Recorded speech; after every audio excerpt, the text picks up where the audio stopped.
All right. So can everybody hear me? If you can hear me, put something in the chat. Say you're good. Say life is good. If you can hear me, just put something in the chat. Let's go ahead and start practicing our engagement for the day. All right, let's practice our engagement.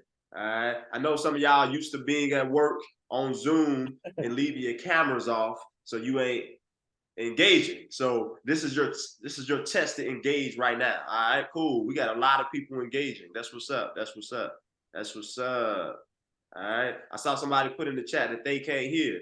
Well, if everybody else can hear, you might be the problem. All right. Cool. Keep playing with the technology. All right.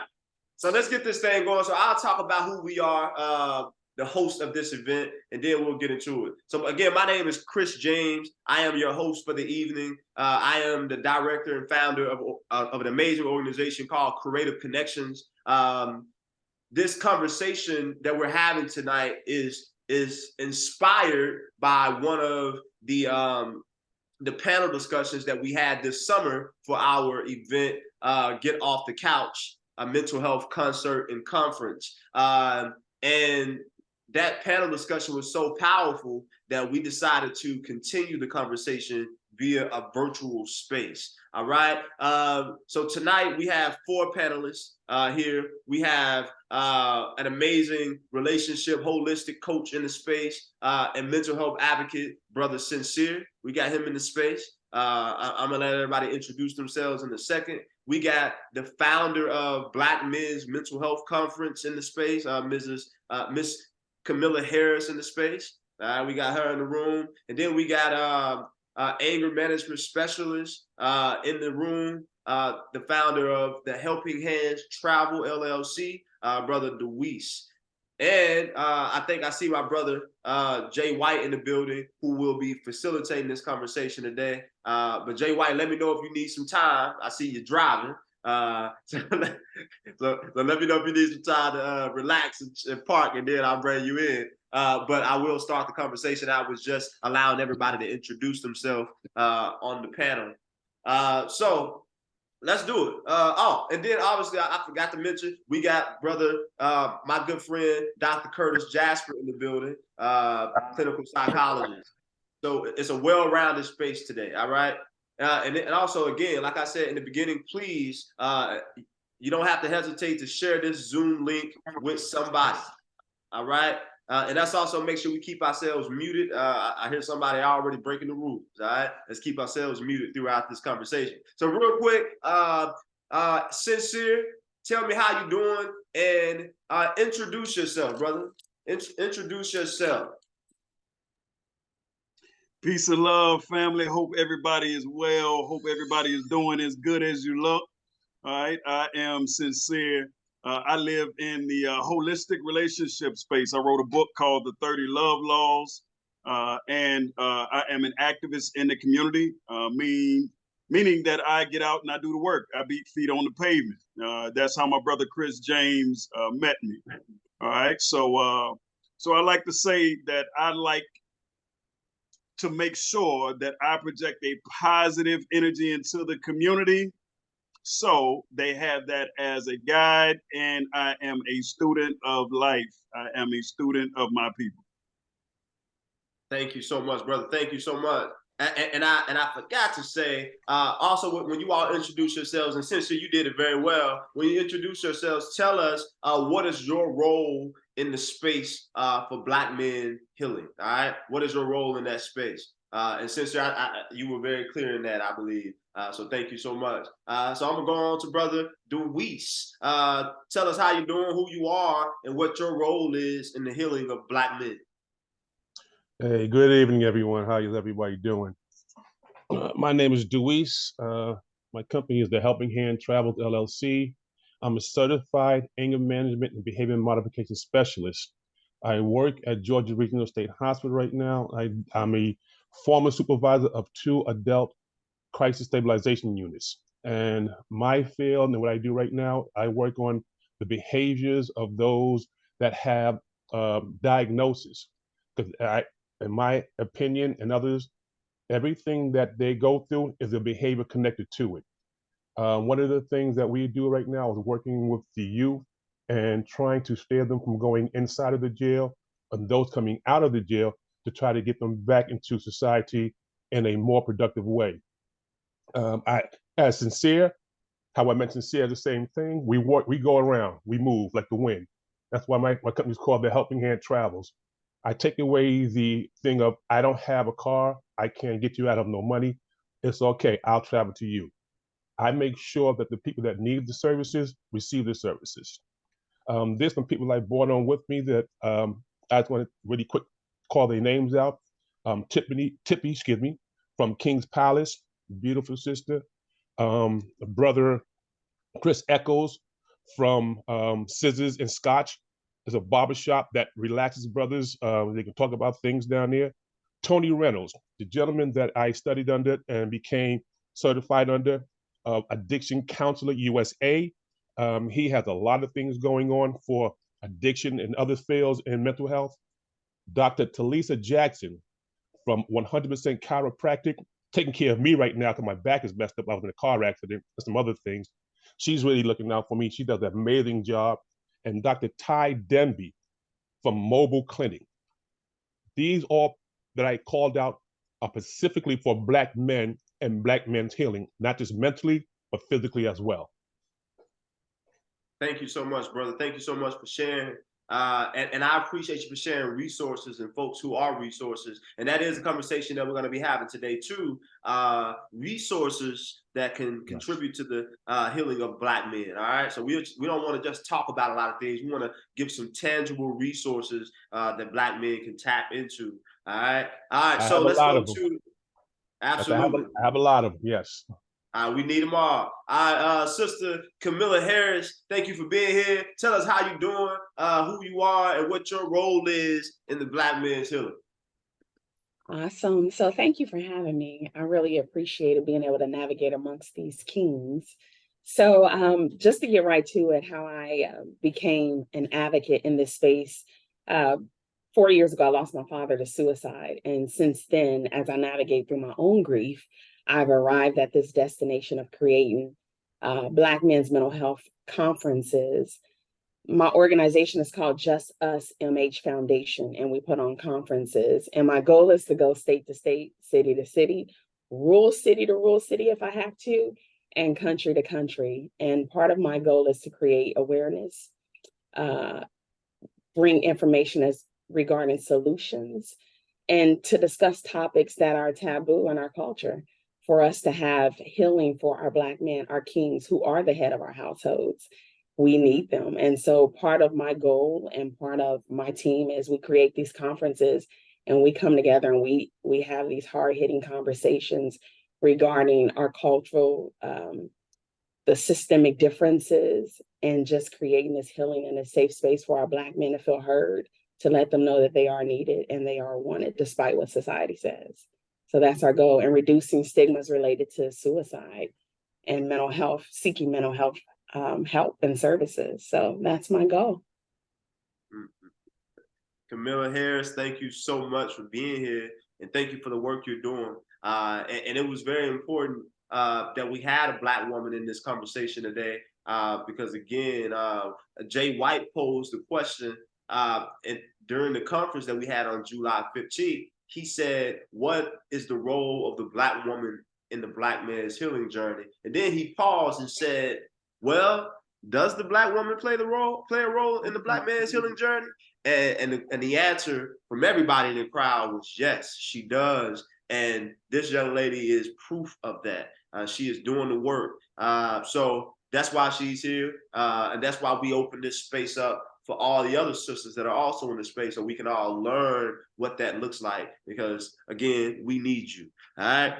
And then lastly, a part of this conversation, again, Brother Dr. Curtis Jasper, introduce yourself and talk about your role in the Black man's healing journey. I'm happy to do so. Happy Wellness Wednesday to each of you. I am Dr. Curtis D. Jasper. I am a licensed counseling psychologist, a corporate consultant, a public speaker, and an author. I take a decolonized and an uncolonized approach to Black mental health, specifically working with Black males. I've been fortunate enough to work with Black males for the last 30 years. Yeah, I said 30. Starting off in education, and for the last 13 from a clinical standpoint, right? I pride myself on specifically doing my own healing work and living out loud by way of demonstration what it means to have sustainable Black mental health, right? And one of the unique approaches I'd hope to bring to this conversation is doing less intellectualizing on what it means to have sustainable Black mental health and more solutions, as Ms. Harris and Brother Sinsear and Brother DeWese says, more solution-based approaches to how do we get this journey done. So I'm happy to be here. I work in private practice. My professional life is split amongst thirds. Private practice, I do family and organizational work, and I do lecturing and public speaking. I take sort of a Iyanla fix my life approach. I go into the home and fix everybody, not from a fix as if they're broken, but get them fixed on a routine, a healing journey, because it's one thing to work with a Black male and get him on a journey, but it is unsustainable when he goes back to the very environment that has caused him harm. So I'll pause there. I'm happy to be here. Thank y'all. Man, and that's why I love Dr. Kurt for always coming into space and keeping it real. All right. So check this out. Let's get into it. I'm gonna say a few things, and I'm gonna pass this thing to Brother Jay White, who is an amazing brother here in the community. I'll let him introduce himself too. So I wanted to ask each of the panelists, though, before we got started any further, and some of you guys already mentioned your answer to this, but I wanted to, if you will, elaborate a little bit more about why you got into this space, and if you will, elaborate a little bit more about why you got into the space to specifically work with Black men. And I know Camilla already kind of mentioned that, but if anybody else wants to elaborate on that just a little bit deeper, please do. Yes, I get into behavior modification specifically because coming out of New York City, I was that person. And when I was on tour with my brother for a long time, he wanted to send me home because, again, I was that person. And I knew at that time, I had to do something different. And around me, there were the brothers and sisters, almost in the same field that I was doing. I had a security company for like 9 years. I did a lot of security for a lot of entertainers, a lot of people at the Apollo Theater, all that kind of stuff. But my behavior was not correct. My behavior was not projecting who I was at certain times. And I knew that I'm going through it, other people are going through it. And as I slowed down, I started seeing young brothers going to jail, young brothers hurting each other, young brothers disrespecting their family members, their mothers. And at that time, I said, no, this got to change. And it got to start with me. And I said, lead and lead by example. So when I started doing that, I started seeing a change. And I worked in the group homes for over 3 decades, 4 decades. I've been doing mental health for over 3 decades. I've been doing security for over 2 decades. So they put them together, and I just wanted to make sure that if a brother needed help, he can get help. And one of the things why I was going through, because there was no one there to say, hey, brother, slow down. Fortunately, within that time and me being on tour and coming back, there was some brothers that extended themselves to me. And there was this one brother in particular that made himself late going to the Department of Juvenile Justice. He made himself an hour late talking to me about behavior. And I said at that time, okay, I get it. I need to change first and then start helping other brothers and sisters change, because our cognitive behavior leads to our physical behavior. And I noticed a lot of brothers were thinking and looking at things through a wrong lens. I said, if I can change myself, I can help somebody else change. Since I've done that over the years, a lot of things have gotten better for me as well as everybody I touched, because I started showing people how to think differently, why to think differently, what's the results of thinking differently. When I did that, I mean, for me, watching a brother not hurt himself, no suicidal ideations, no harmful ideations, that paid me more than money could. And I said, when I see a brother smile from getting over a hump, it's nothing like it. It is nothing like it for me. So it just grew upon me. I didn't really go into it.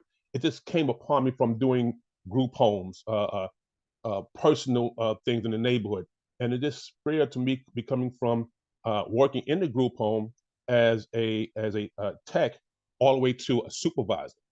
From there, I went a little further to, again, Georgia Regional State Hospital, when I became the supervisor of 2 adult crisis stabilization units.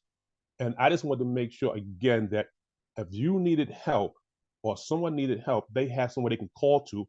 If I couldn't do it, I had resources to help. And that's why I began. And one of the things, as Sister said, is it's the love for the brothers like I have love for myself. And then we start treating each other in a better light, things will be better around us. And it's a domino effect of betterness. Absolutely. Thank you, Brother DeWese. Does anybody else want to touch on that? Again, why you specifically have a passion for working with Black men in the healing space? And again, I know some of our friends already kind of made mention of that. So if you're good, we're good. Sure, brother. I'm gonna keep it simple. I'm gonna keep it simple. I was a hurt Black boy that became a hurt Black man that started to hurt others, and that's what led me into the space, and that's the space that I live in. I learned that looking in the mirror, that is the change that I needed to see, and now I'm an advocate for that very same change, whether it's just being a man or men growing into husband, so forth and so on. Thank you, brother. Thank you. If I can, really quick, for me, it was hitting rock bottom. Right, 2 things that inspired me. My mother actually took me to see a therapist when I was in high school. I went to see a therapist when I first started off as a classroom teacher in Chicago public schools. But when life really started falling apart somewhere around 39, I was going through a divorce. I lost both my parents. I'd moved my mother down here from Chicago and ended up burying her here in Atlanta. Lost everything. And when I say everything, I mean absolutely everything. I had to spend a couple months in jail, and it was on the healing journey. And my 5th therapist was the one who sort of catapulted me into going into the space. He said part of my healing would be to give back, right? He knew my experience with Black boys in the educational space. And so he said, be who you need at the time. He declared that he wasn't it. And that's part of my healing journey. The amazing thing about healing journey is that it's ongoing.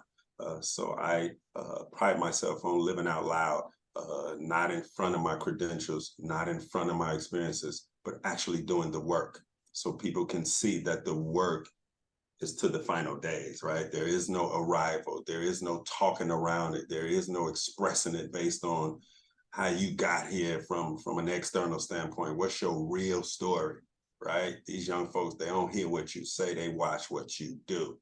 Are you doing the work?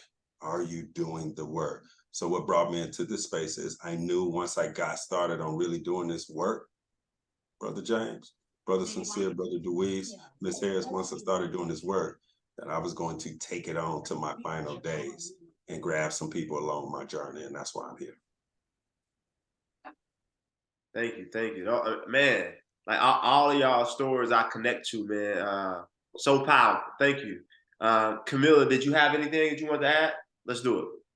Yeah, I definitely wanted to add, for those that may have missed, what pushed me kind of full forward into this space is losing my father to suicide.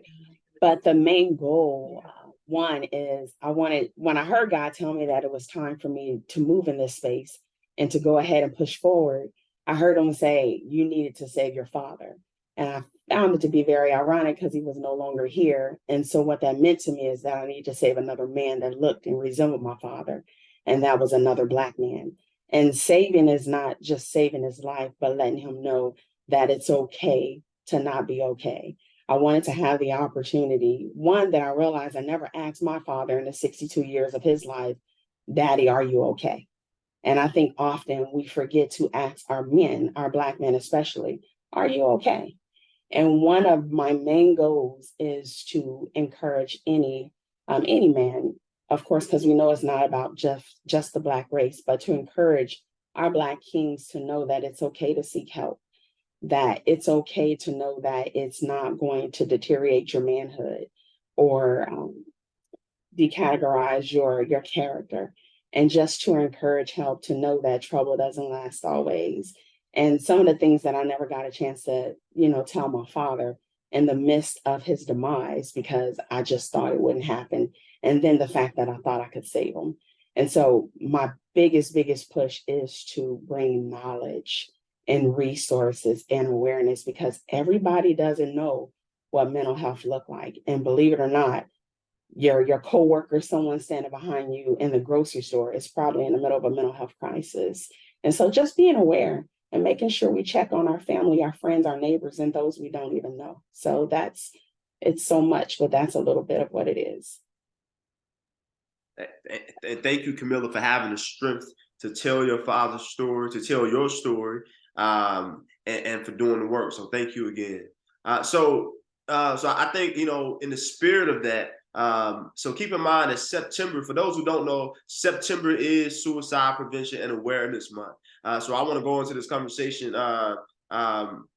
putting that up there. But I also want to say, just share with you all some numbers, some statistics, right? Put in the chat if you know the amount of suicides that took place in America in 2020 or in 2021. Anybody know the amount that took place? This is some engagement time right now. If you know the amount, I want you to put it in the chat. I want to make sure you are engaged with us while we're having this conversation. If you know what those numbers are, put it in the chat. All right, we got a guess. Okay, we got, all right, okay, let me see if I can get 3 more. Some of y'all just tell us the answer. Tell me the answer. All right. It said that in 2020 and in 2021, that 47,000 plus people died from suicide. 47,000. All right, 47,000 plus. And the reason that we're having this conversation specifically about men, all right, it said that 80% of those suicides were men and boys. All right. So that's why this conversation is powerful. That's why this conversation is needed as it relates to men. All right. So let's get into it. I would love to hear from our panelists why you think, from your experience, right, in this space that you're in, why do you think that men account for those numbers? Why are men 4 times more likely to die by suicide? I think because the way we were brought up and what we were told at certain times, suck it up, don't cry, you're a man. You can handle this. You're okay. And a lot of things that were suppressed as a child grew into a man and grew into a fester that was hard to get rid of. A lot of us deal with trauma. We don't know what trauma is. As the sister said, recognizing the signs, understanding the signs, and working to combat those demons is what we need to do. So I think a lot of times men get to the point where they don't think they have anybody to talk to. There's no one, that understands what they're going through. The stigma of you a punk if you talk about it, if you cry. So it's a lot that goes on with men that is not dealt with. And for those that actually go ahead and commit suicide on certain things, not everything, but certain things, is how people look at them, how people view them. There was a young man that Sinsear and I was at the Black Men's Lab the other day, a young guy in college talking about ending it. And he's young. And I gave him my card. And then he's talking about how people look at him. He don't like the way he looks. He thinks people's looking at him funny. So a lot of it is also how they think someone else views them. I think the self-esteem at a certain time is very low.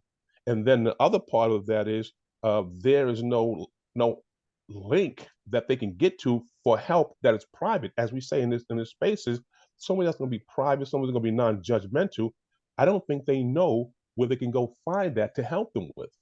And unfortunately, they turn to substance to reduce the pain. They turn to violence to get the pain off of them. A hurt person hurt a hurt person, as they say. And unfortunately, we don't have that thing. And this is like, for instance, females go get their hairs and their nails done. They sit, they talk, they put it up their chest, and they come back and they smiling. Men don't do that. There are places available to do it, but they don't know about it. So one of the things that the sister said, and as you said, I want to give the resources, let them know where to go, let them know who to talk to, give them some encouragement of, you can do this.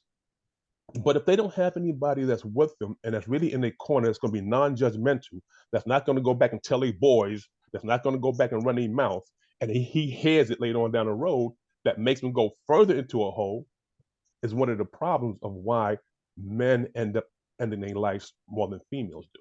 And also on top of that, like Robin Williams, one of the person that was made everybody laugh, happy, or darn, the cook, made everybody happy through his food, but he was going through something that no one recognized, and he didn't tell anybody, and he took his own life. So there's no one answer, but there's a lot of answers. And for those like in our field that recognize it, just being able to reach out and say, hey, what do you need? Hey, how can I help you? Or like I did with the brother at the other meeting, give him a hug. Sometimes the hug sets off a lot of different emotions that will change that cognitive behavior to hold on, wait a minute. Thank you. Thank you for that, Brother DeWese. Did anybody else want to get in on that? Again, the question I just posed is, why do you, from your experience, think that men contribute to 80% of suicides? What I've seen, Brother Chris, is a lack of emotional intelligence, which leads to the lack of language to express how they feel based on that lack of intelligence. One of the things that we experience as men is not being able to outwardly express, not being able to. So if you don't cultivate that as a habit, it festers. So from a holistic sense, it provides pressure on the body, the organs. Stress happens, tension happens. So if there's no release for that, you are gonna, in an emergency state, find any way out that you can. For some folks, that answer ends up simply being suicide, right? And we've gotten from the fact that we are tribal people, right? So you don't have that safe circle, that connection, that trust based on the status or the condition of our families in this time, right? So those are different things that I have seen, experienced, and have heard from our brothers just by sitting down and saying, brother, hey man, talk to me. Let's separate ourselves. Let's sit down. Let's have a conversation. I got time, brother. Let's talk. Let's tap in. No judgment, nothing but love here, bro. Right? So we have to get into that space so we can save our young boys and our men. Absolutely. Thank you, brother. Thank you, brother. I'm gonna let Dr. Kurt jump in. I see you. Okay.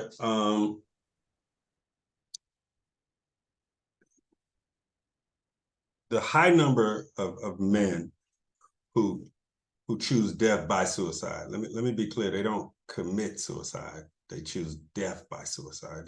The only thing that they're committed to is alleviating the pain. But because as men, we are solution-based and oriented, we use that as a solution to numb or to alleviate the pain, right? And so that's a general perspective on why men choose it. Black men in particular, because we're good for bringing up why white boy committed or died by suicide, right? Which is a whole different element, right? Let's be clear, right? It helps our Black men. We don't do nothing for them, giving them ideas on or giving them perspective on why white men killed themselves. or choose death by suicide. But for Black men, the number one cause is racism-related stress and trauma. It's systemic racism-related stress and trauma that wreaks havoc on the body and the nervous system first, and then the mind. Right? So the mind tries to make sense of the pain in the body, and part of it trying to make sense is to act it out. The one thing that we have to show our young brothers and old brothers is there's no immediate action or behavior that you could do to stop the pain, right? We teach them how emotions run through the body. We have to teach them how to be resilient from a nervous system standpoint, like they are in other areas of their life. We have to make the transference so that they can see it. And it's easy to do it when you're doing the work, right? Not intellectualizing it, lecturing to them, right? Just tell them your story. They'll extract what they extract from it. Just tell them your story and they'll extract what they'll extract from it. Ooh. Yeah, it is officially a jewelry store, y'all, because the gems are being dropped. Man, thank you for that, Dr. Kurt. And I want to say, please, if you're in this if you're listening to this conversation, again, the goal is that you learn even more about Black men's wellness journey. All right, we want you to learn more so you can know how to be a part of it. And also, Black men, we want you to listen so you can learn more of how to identify some of your struggles so you can go on this journey with even more tools, all right, as you journey along this thing of being well. All right, Camilla, I feel like you had something to drop as well. So again, for those who just got in here, we're asking why men at a higher rate than any other group choose death by suicide. So Camilla Harris, if you will. Yeah, so what everyone said is so true, especially I love hearing it coming from a Black man, because I think Black men can speak for Black men better than any other race of men, right?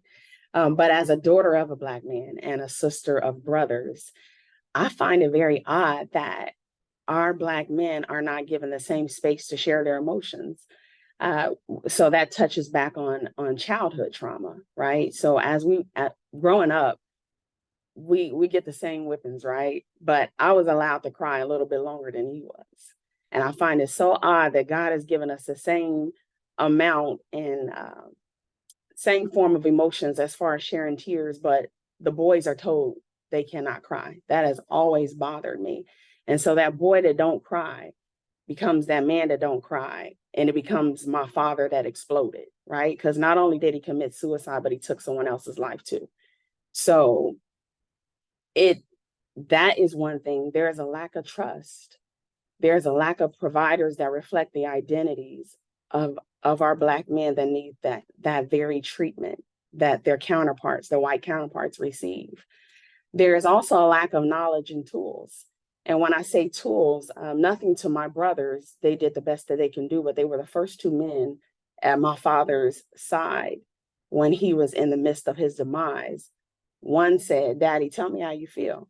The other one said, "Come on, Dad, you're a good looking man. You'll be okay." Right? So we have to make sure that we have the knowledge and the tools to be able to pull someone out of whatever situation they may be feeling or guide them to the help that they need.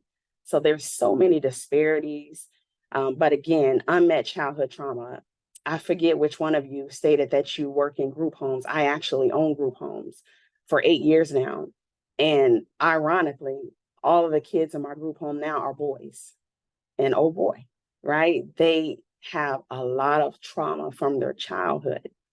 A lot of it exists from parents that have been addicted to drugs. And still I have 18 and 19-year-olds that are leaving my group homes and they're still looking for love because they never received it. And so that same young man that's 19 is going to become that 40-year-old man that is still looking for love.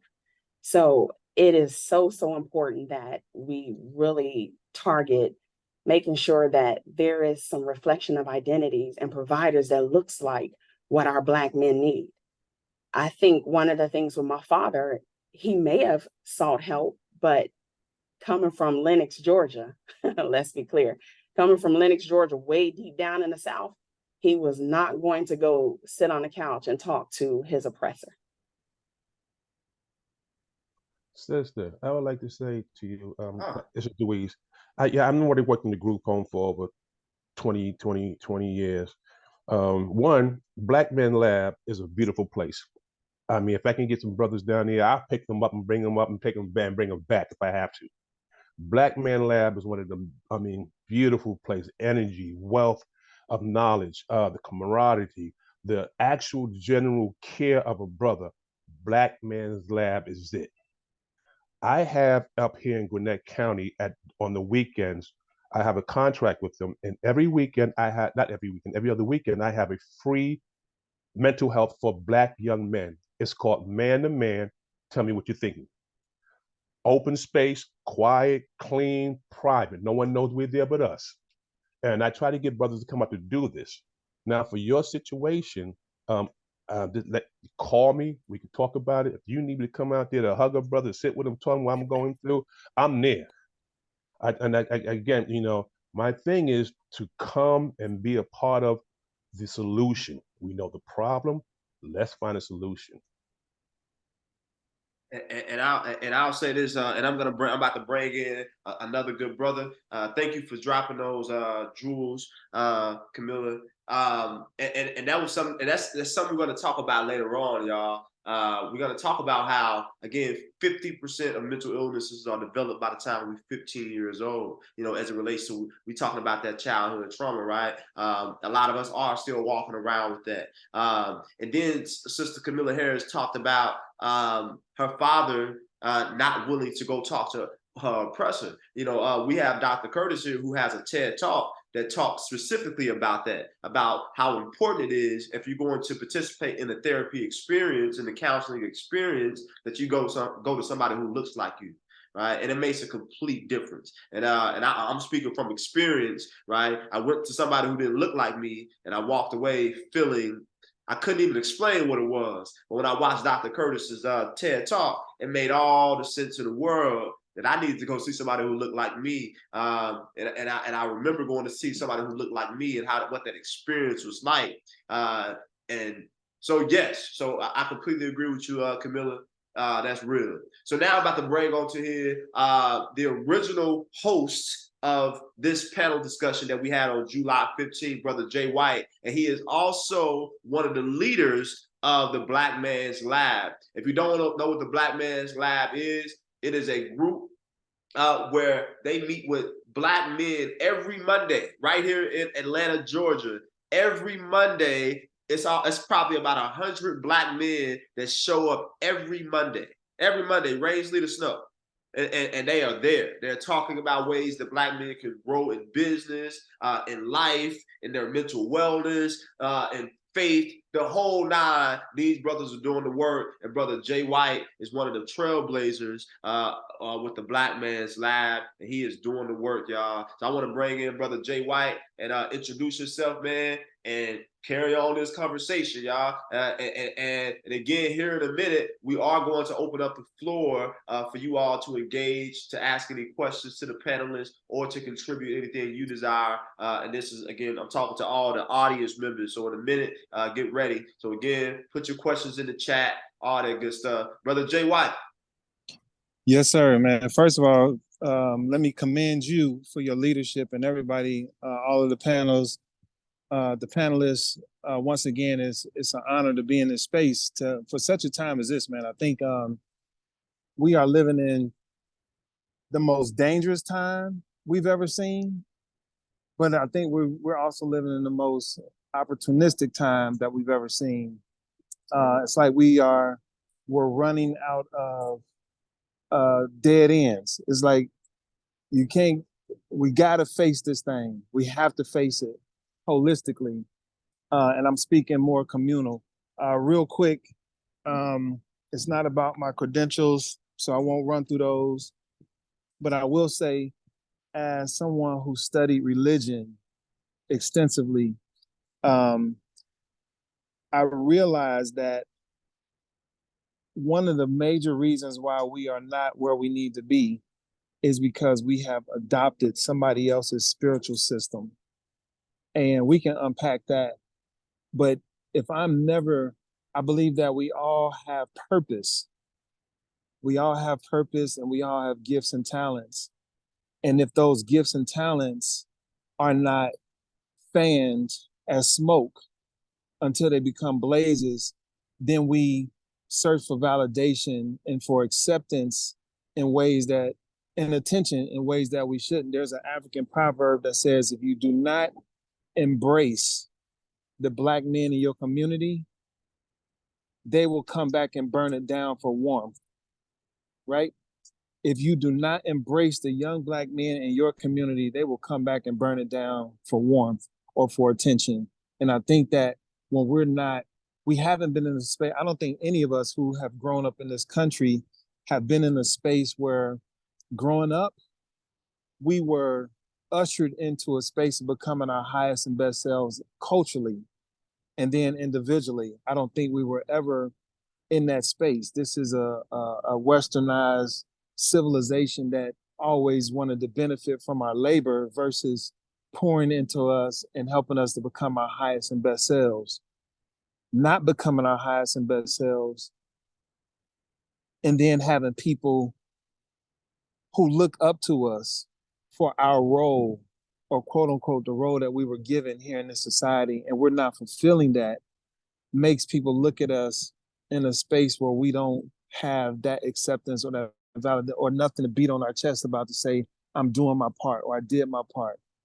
In other words, I don't feel significant. I don't feel validated. I don't even feel wanted, let alone accepted. And all that is a gumbo for disaster. In my closing, I started doing this work because I grew up as a barber and I saw guys selling dope, pushing their sons in strollers. And I said, you can really only have one outcome if you grow up around this type of environment where your dad is out here on the block selling dope and you're in a stroller. You growing up with these nuances around you. And if this is what is surrounding you, then it's highly likely that you're going to become what you are around. And I watched it, and I watched guys who didn't sell dope, who quote unquote had two-parent households. But again, in my generation growing up, though you had two-parent households, you weren't really being parented.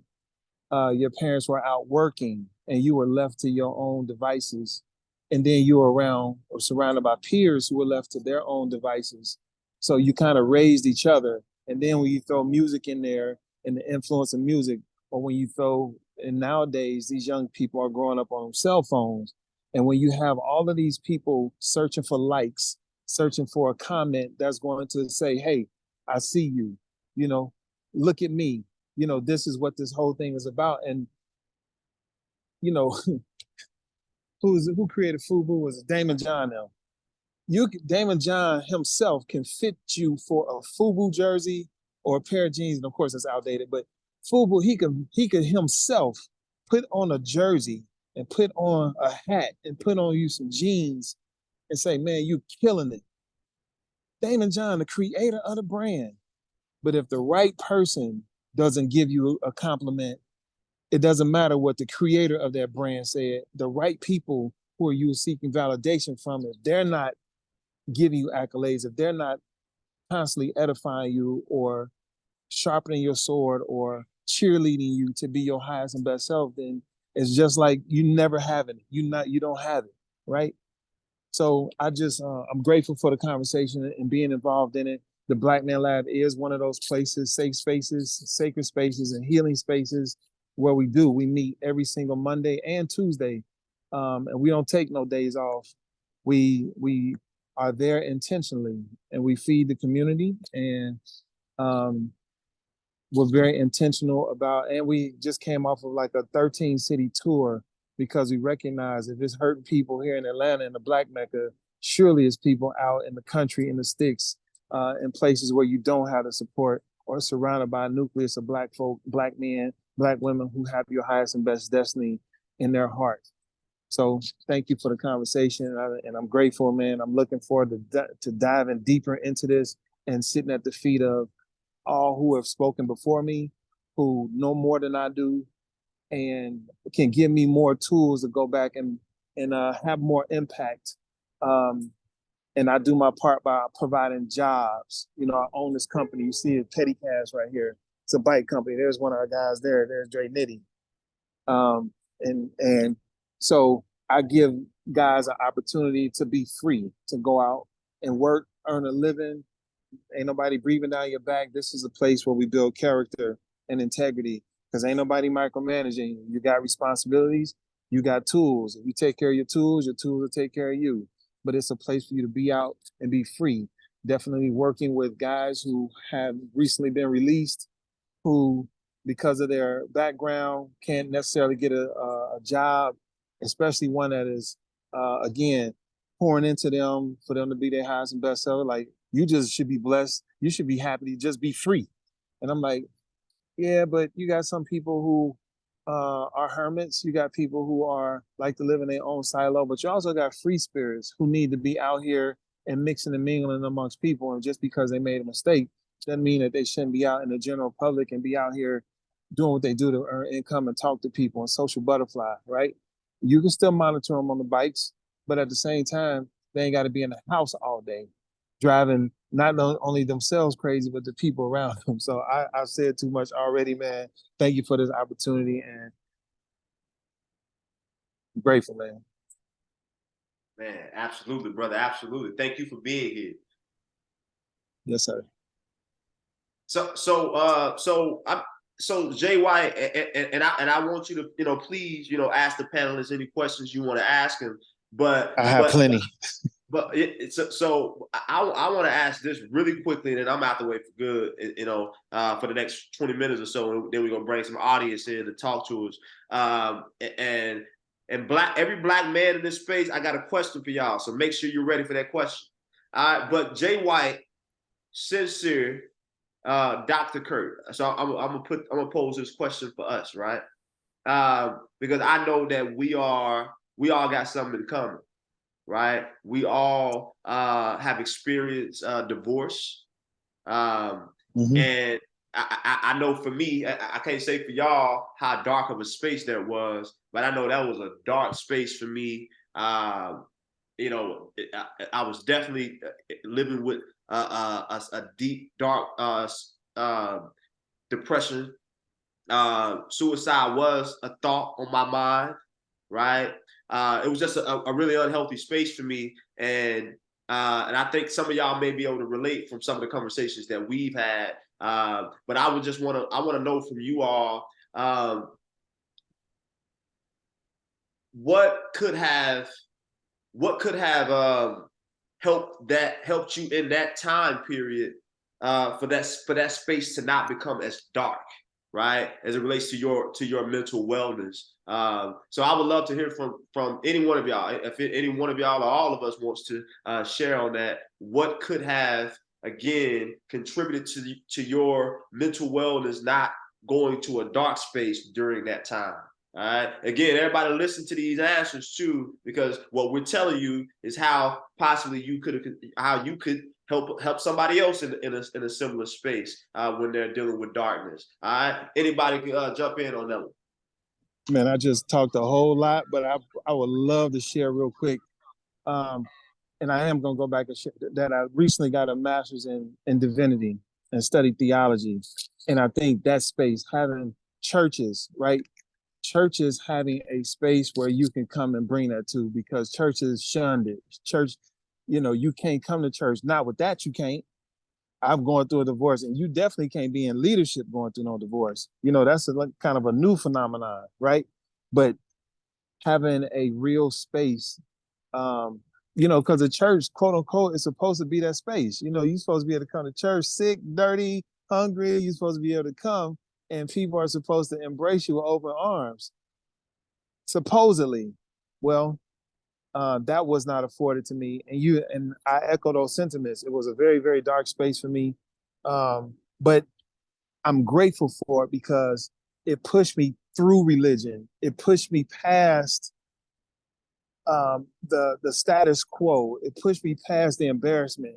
It pushed me past this is where the deliverance is. Everything that I've been working toward and what I've been gifted to do and what's the deposits that came is on the other side of this type of breakthrough, because I know people are going home to hell quite often, more than not, because if we honest, most people, especially growing up in here in this country, most people aren't living up to their highest and best potential, their highest and best destiny. Most people that I know, at any rate, have subscribed to jobs or careers that they didn't really want to facilitate or go toward, but this was just what it was available. So you start making money, you start creating bills to keep up with a lifestyle that you really you hate this job for real, you hate this person for real, but you got to go because now you got these kids, you know what I mean? Or you got these responsibilities. And that, when you're coming home, that's like a corpse. You're a corpse going to work. You know what I mean? You're a skeleton. Ain't no life in you because you're not being fulfilled because you're doing something you was not put here to do, but you stuck, right? So I just wanted to interject that, man. We can elaborate more about that later, but I'm huge on purpose and destiny and finding out the very reason why you were even created to live this life in the first place. Absolutely, brother. Thank you for sharing that. Brother, I am in the comments said I feel that way too. So boom. I feel like Sinsear is trying to jump in, and then I'll wrap it up with Dr. Kurt, and then Brother Jay White asked all the questions you want. All right, Brother Sinsear, and you can touch on that question, or you can touch on any other spaces you've been in, bro. You know, and again, essentially what we're talking about is what we needed during that time. Go for it. I would say this, outward support, like what we have in Black Man's Lab, like what we have in Undugu, which is Swahili for brotherhood, just resources in that way to let me know that, man, it's okay to feel, it's okay to go through this. As a matter of fact, I'm going through this too. So you're not by yourself. Instead of cocooning myself or putting myself in a corner and just feeling all that weight, that pressure, that angst, that depression, that too much responsibility and accountability, but not the tools to be able to balance all of the stuff that was coming at me. Right? So just having those resources, having that circle, having that tribe, having that village. You know, what I often got was, oh man, it'll be all right, bro. Shoot, man, you're all right, man. You're gonna be able to pick up another one. Man, I didn't want to hear that. Like I needed to know that, bro, it's okay to open up, man. However you feeling, let it out, bro. Like whatever that's going on in your heart and in your mind is okay. That's what I needed in that time, man. So that's why I'm so passionate about the work. And I have a divine complement in a wife now that we are part of each other's healing journey to be able to get here. So I'm thankful to be able to find brothers like that, but being a seeker. So I want every man to know that's on here. And for the sisters that have brothers or husbands or what have you, uncles, either like open up to the resources, be a guide to the resources, or hand them over to the resource. Yeah, so that's my 3 cents on that, bro. Hey, thank you so much for sharing that, bro. And what I heard from that is I just needed permission from somebody that I loved and trusted to tell me that it's okay to express that I'm hurting. And that's what a lot of Black men are attempting to escape, that pain. That pain is uncomfortable. We ain't supposed to hurt, and we don't want to hurt because it's uncomfortable, right? And what I'm hearing from Sinsear, everybody, is that he just wanted permission to express it. All right, so I'm about to pass this to Dr. Kurt. And also, if there are any young men from Crawford Middle School in here, put in the chat that you're here. Again, if you're from the Black Boys Better program, put in the chat that you're here. I want to talk, make sure everybody gets a chance to meet you if you are here. All right, Dr. Kurt, talk to us. Yeah, I think, during the time of my divorce, which was more than a decade ago, I at this point on this end of my healing journey, I wouldn't know what I needed then. But as I look back to now, similar to what Brother Sinsear said, to know at the time that I wasn't alone, right? Because there's a lot of pieces to divorce that we don't get. And first of all, divorce is in and of itself is a lawsuit.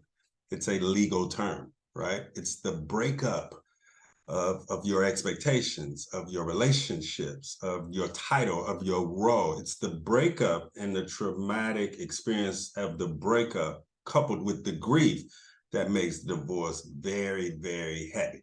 And so if you don't get around brothers who have been through that, not brothers who happily married, right?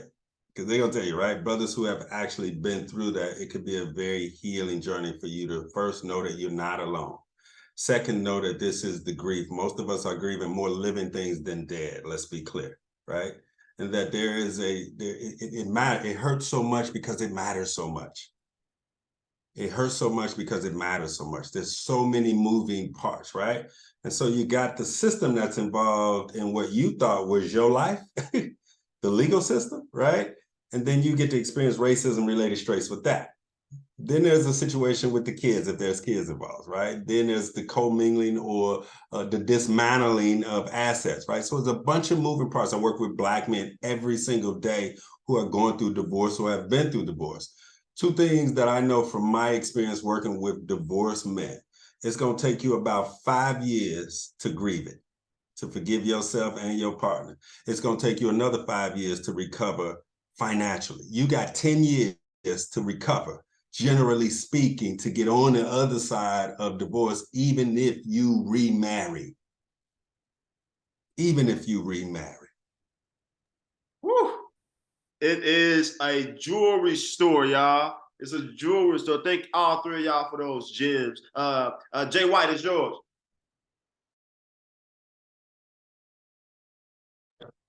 Perfect. So my question for the audience and panels is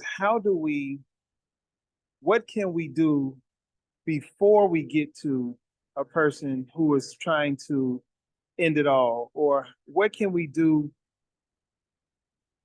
from a pregame standpoint to make sure that we're providing these spaces? Because I think what I heard a lot of the panelists say is people didn't know how to reach for help, right? But if we make help popular or a prerequisite, then I think we got one leg up. So what can we, this is to the panelists or to the listeners, what can we do to make sure that we getting in front and staying in front of this these nuances that continue to hinder our, especially young Black men?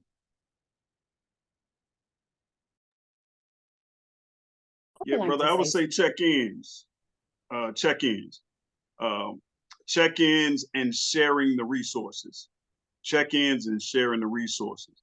One of the things that I've noticed right within our community, one or two brothers will be getting help, and it's not shared as openly as we talk about sports or women or some of the other things like getting money, right? It's not shared as openly or as often, as other things that don't matter so much. So jump on ahead, Doc Kirk. I wanted to make sure I was clear on the question of Brother Sinsear and Brother Jay. Like, what was the actual question? What can we do to popularize seeking help? I know some pastors now, even some people on the panel now talk about the support of going to counseling. Like, man, I'm going to counseling because it's a part of my life, and it's not demonized or it's not shunned for going. So what can we do for our community, especially our young men, to make it popularized and say, hey man, I'm going to check in with the doc? Well, I think a lot of things that we throw around in these spaces are not actually as they once were, right? Let's be clear. When we say general terms like brothers don't know how to go, they do. Brothers don't cry, they do. They don't cry in front of you. We all cry. When you got your ass whooped, you and your father, mother said, don't cry. You cried that night in the bed. Brothers, they say brothers don't talk to people. They do, they just don't talk to you. Stop generalizing sound bites you heard on the internet. If you do the work, you'll know what actually takes place amongst Black men, right? You will know that, right? Even the drug dealers don't talk to the young boys about theorizing or intellectualizing slanging dope. They tell them story and show them how it's done. That's what we do when it comes to divorce and anything else, right? So the first thing to let them know is you're not alone. How do you prepare? You cannot prepare, right? The only thing you can work on is your personal development, right? And so there's a lot of things that we have to get off of. Brothers don't know where to turn. They do. It ain't a brother that I came across who don't have the innate ability to solve a problem, to eat what he killed. He got a device in his hand. He has access to the world. It may not fit him. If he can Google porn and how to make a t-shirt, he can Google where do divorced men go. We got to stop generalizing that grown-ass men don't. Now, I'm not suggesting that every time they look, it's a fit, right? But they do have a responsibility to open up, right? For every brother that's married, he more than likely has been divorced. So oftentimes it's just open up the mouth and instead of bad-mouthing the narrative is to say, hey, this is what I'm experiencing as a result of divorce, right? Grief and trauma, the legal process. Can you help me navigate this? If a man hasn't been through a divorce and he's telling you how his marriage is great, hang in there, you may miss it, right? But he has an obligation to say, I hadn't been through divorce, I'm still in a marriage, but my boy has. Let me put you in touch with him. So I just think that we need resources, we need to make ourselves available, but what we have to do in terms of talking to young Black males is stop generalizing stuff you may not be unaware of that you may have come across back in 2018. It may be non-applicable at this point. So thank you, Doc. Thank you, Doc. And I think Denisha, if you will, mute yourself for us, please. I think there's a Denisha that's unmuted. So thank you, Doc. And I'm gonna pass it to Camilla. I saw you were ready. And I'll answer I'll answer the question quickly as well. Is Denisha muted yet? Okay. All right. And I'll answer the question too. So what I heard from the question is, what can we do before Black men or young Black men get to a point of a mental health crisis, right? So that's what I took from it. So I'll answer it from that perspective. So in this journey, you have prevention, you have intervention, and then you have treatment, right? So that prevention, all right, so when I think about the prevention perspective, right, I think about the education around what mental wellness is, what those basic emotions are, and how to respond to them when you experience them, right? Such as the program that we're running right now, Black Voice Better. Shout out to Isaiah Washington with the Atlanta Voices here. He recently published an article today about the program that we're doing in the Atlanta public schools. And what we're doing with those Black boys is we're teaching them how to understand anger, how to understand some of those uncomfortable emotions that they are experiencing already and that they're bound to experience as they continue on this life journey. So I think creating education around mental wellness for young Black boys is a great way for some prevention, but also as we talk about that intervention is being there for young Black men during the process of those mental health struggles. So that's what that intervention journey is. Like, what do we do in the process of when someone is in a space, and then that treatment space is when we send them to Dr. Curtis Jasper, right, or to any clinical psychologist. So I think there are absolutely some things that we can be doing, but I think, again, like some people said in the chat, I think creating spaces where young people have community where they can talk about some of these things, and it becomes almost second nature to say, I feel this way. So they never get to a space where it's become closeted. All right, go ahead, Brother Jay White, and then we'll pass it to Camilla. Okay, I wanted to jump in there, Chris, because a lot of the conversation has been around suicide, right? And that is probably the most significant because, you know, your life is over after that, at least in this body. But I asked the question, and I'm asking it strategically and intentionally because it just doesn't impact our young men from a wanting to do bodily harm to themselves. But here recently, I've been involved in many domestic cases where young men are beating up siblings or feel like it's okay to put their hands on a woman, right? And that is the most prevalent conversation that's been being had in some of the circles that I'm in. So it's become more and more accepted. It's become more and more of the norm. It's being voiced. It's like, you don't love me if you don't hit me kind of situation. So I'm asking for those who are in the education sector, is there classes that can be offered as a, you know, and I think that might be superintendent or school board, but can there be something implemented within the school system that makes us have dialogue around human rights, just basic human rights? You don't have the right to put your hand on nobody other than being in self-defense. And that's my humble opinion. But I think these spaces where we can have those type of conversations, because suicide is the most detrimental. But when a guy feel like it's all right to take his frustrations out on somebody else's child, I think that's a deeper problem and a more broadband problem. And I just want to put that on the table. Thank you.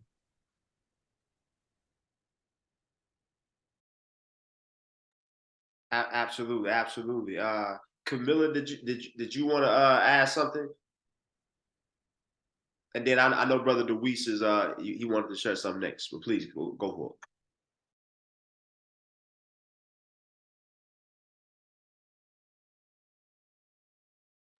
it. Camilla, we can't hear you, or I can't. Sinsear, can you hear? So he can't hear you either. You were saying something powerful. I felt it in my spirit, although I couldn't hear it. I felt it. It was. Can you hear me now? There it is. I don't know what was wrong. I apologize. I was saying that was very heavy and very loaded because oftentimes I think domestic violence and mental health kind of goes hand in hand. One thing I want to say is I think it's important that we reignite communication. For whatever reason, I'm a heavy communication advocate, but the art of communication has become so lost. And I can speak to that very heavily, having an 18-year-old son. The way in which our children communicate now is completely different than the way that we communicated. But one of the things that I find interesting is that everywhere there's an end, there's a start.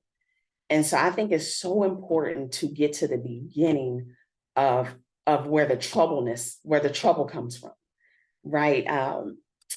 Jay White indicated these youth finding it okay to want to be victims and then individuals that are the abuser. What is the why? Where does that come from? Where was that accepted? Where did they see that? Everything comes from somewhere. It don't just happen. It doesn't happen overnight. Somewhere along the way, this was seen, it was heard, and it was accepted, and it became a part of who they were. And one of the things that I think is important is that as we navigate in this mental health space and varying careers, such as the doctor, advocates, the whole nine, that it's important that we celebrate healing. We celebrate birthdays all day long. I just celebrated a birthday a couple of days ago, but we don't celebrate healing. I don't know where that was lost, where it's not okay that we celebrate having a right mind. We go to the doctor when we're sick. If we were in a car accident, we're perfectly fine with getting in the ambulance and going to the hospital. But why is it such a problem that when we're having a mental health crisis or something doesn't seem or feel right, that seeking help becomes a secret? That's actually silent suffering. And somewhere along the way, as a community, as a whole, we have to get to the bottom of the why and the where did this start? Why is it continuing? What do we do to change it? And how do we stop it? Not halt, not pause, but how do we stop this? Because it will eventually just completely continue down our lineage. And our grandchildren's grandchildren will be having these same podcasts and conversations that you and I are having right now, because we're not getting to the source and the beginning of why this happened in the first place. And I think we should move to that question soon. Again, Jay White is on you, but I would love to hear from some of the men in this space. How do we change it? How do we get to a deeper solution? But go ahead, Brother DeWese, and then it's back to you, Jay White. Yeah, to answer the first question that Jay White has asked, and which I have done, and going around different group homes with different people, it was no more therapy. I was going to speak to the brother, because a lot of times when you say you're going to therapy, reaching out, again, the people around, the youngsters from the age of 13 to 20 were always being stigmatized, laughed at, a lot of peer pressure. So in my experience working with the youth, there was always something that they had to go back to after they left me that they had to deal with. So that mindset of protection from their peers was more heavier than working through the problems that they had. So the facade of I'm good stayed. Now, for those that I work with in Connecticut and Massachusetts, and one of the things that I had told the judge when I was the supervisor of the group home was, when they came out of jail, when they came out of the situation, and I was involved with the judge, the probation officer, and the caseworker, was you cannot send them back to that place where they came from, because it's not a maladaptive attitude, it's an adaptive attitude they had. So when they come back here, they're going to do the same thing because they know the area, they know the people, they know what's going on. So we need to change the scenery, change their environment. Then we start working on the cognitive behavior. It was step by step. It took some time to do it, but it worked. To answer your question was, and from my opinion is, certain words will start certain triggers. Certain words will put people in a position of feeling uncomfortable. So as I said, what I have for the men, tell me what you're thinking, there's no therapy there. There's no anger management there. Just tell me what you're thinking. Let's talk about it. What I have started doing with a lot of guys from the ages of, again, from 13 to 20 is a soft approach, but a direct approach to dealing with the root cause of what you're going through and why you're going through it. Because for me, no matter what you're looking at, there's always a reason why. And if we address that reason why, we can get rid of a lot of things. We can approach a lot of things and deal with a lot of things. But if we never get to the reason why, it's going to be hard to get to it.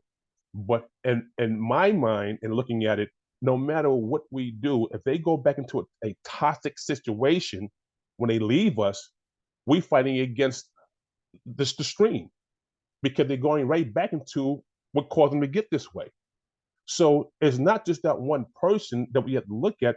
It's I heard somebody say it earlier, it's the community around that person. What is the family, the friends, the school? We have to change everybody's mindset about what we're doing to help that individual. And again, a lot of times I don't use therapists, I don't use treatment. I just say, we having a conversation, because it eases, for some reason, it eases them saying, yeah, we just talking, instead of saying, yeah, I'm talking to my therapist. Yeah, I'm talking to a psych. Those words changes the whole mode sometimes when people see us. And I don't like to be seen with a lot of guys because I don't want them to have that feeling. But sometimes they come out and they ask me, hey, come here, I just want to sit down and talk. And I believe sometimes they ask me to do that in front of people because they want to gravitate into the conversation so they can see that it is okay. And they try to do it in their own way because, again, the people around them are rough.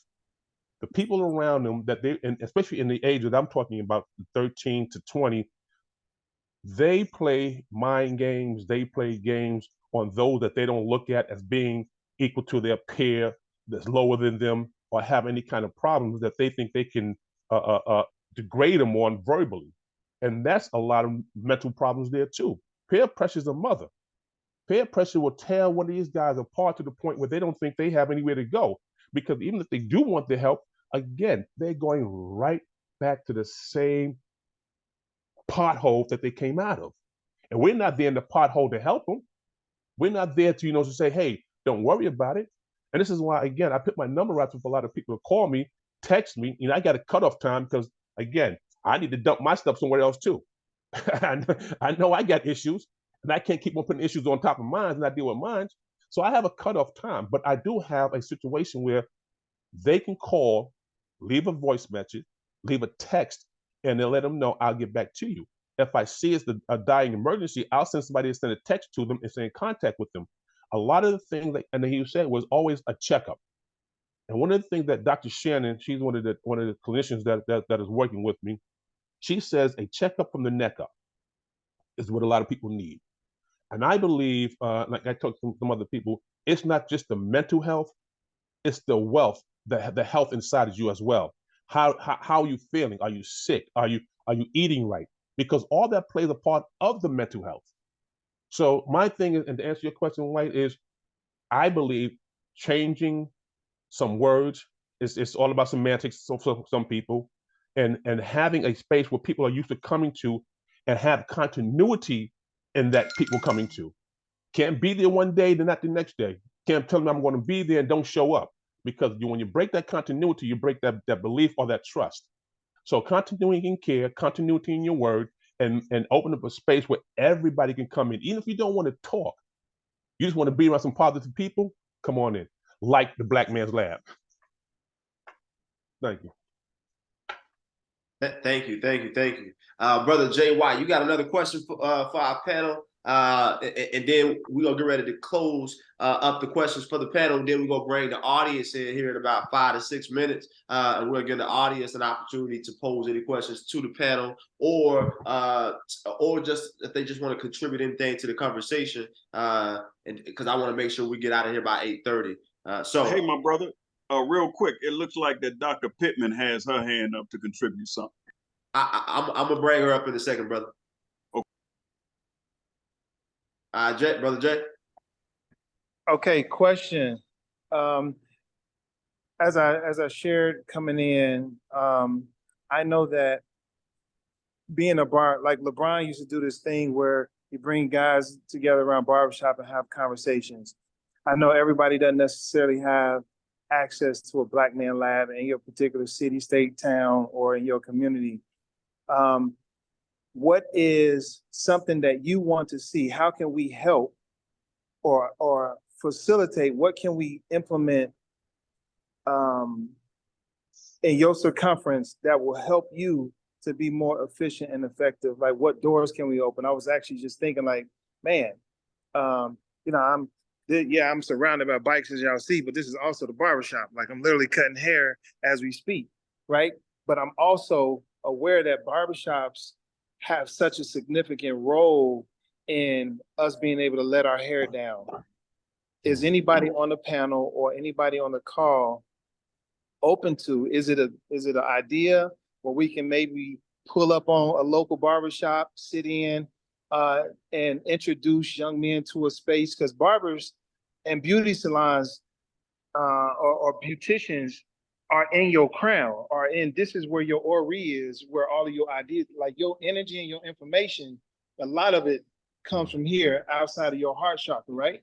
So for somebody to be as close to your head as they are, I think if we can surround people with people who are professionals in that arena, they might not be counselors, but maybe they're safe spaces. So is anybody opposed to, or can anybody put ideas around creating spaces? I have you, Jay. I got two people that have barbershops that are mental health. And one is for the older gentlemen. It's called Scissors and Scotch. You go there, you get a haircut, they give you a free glass, you drink, you talk about what's going on. And I'll give it information later on for everybody. It's called Scissors and Scotch. It's down on 998 Howell Mill Road. And the brother name is Chris Eccles, good brother. And he had that kind of situation down there. Then there's another place up here in Duluth.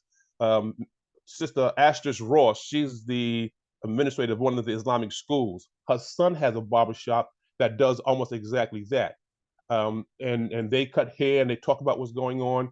And it's an open space, it's a non-judgmental space, it's a clean space. And that's what they do.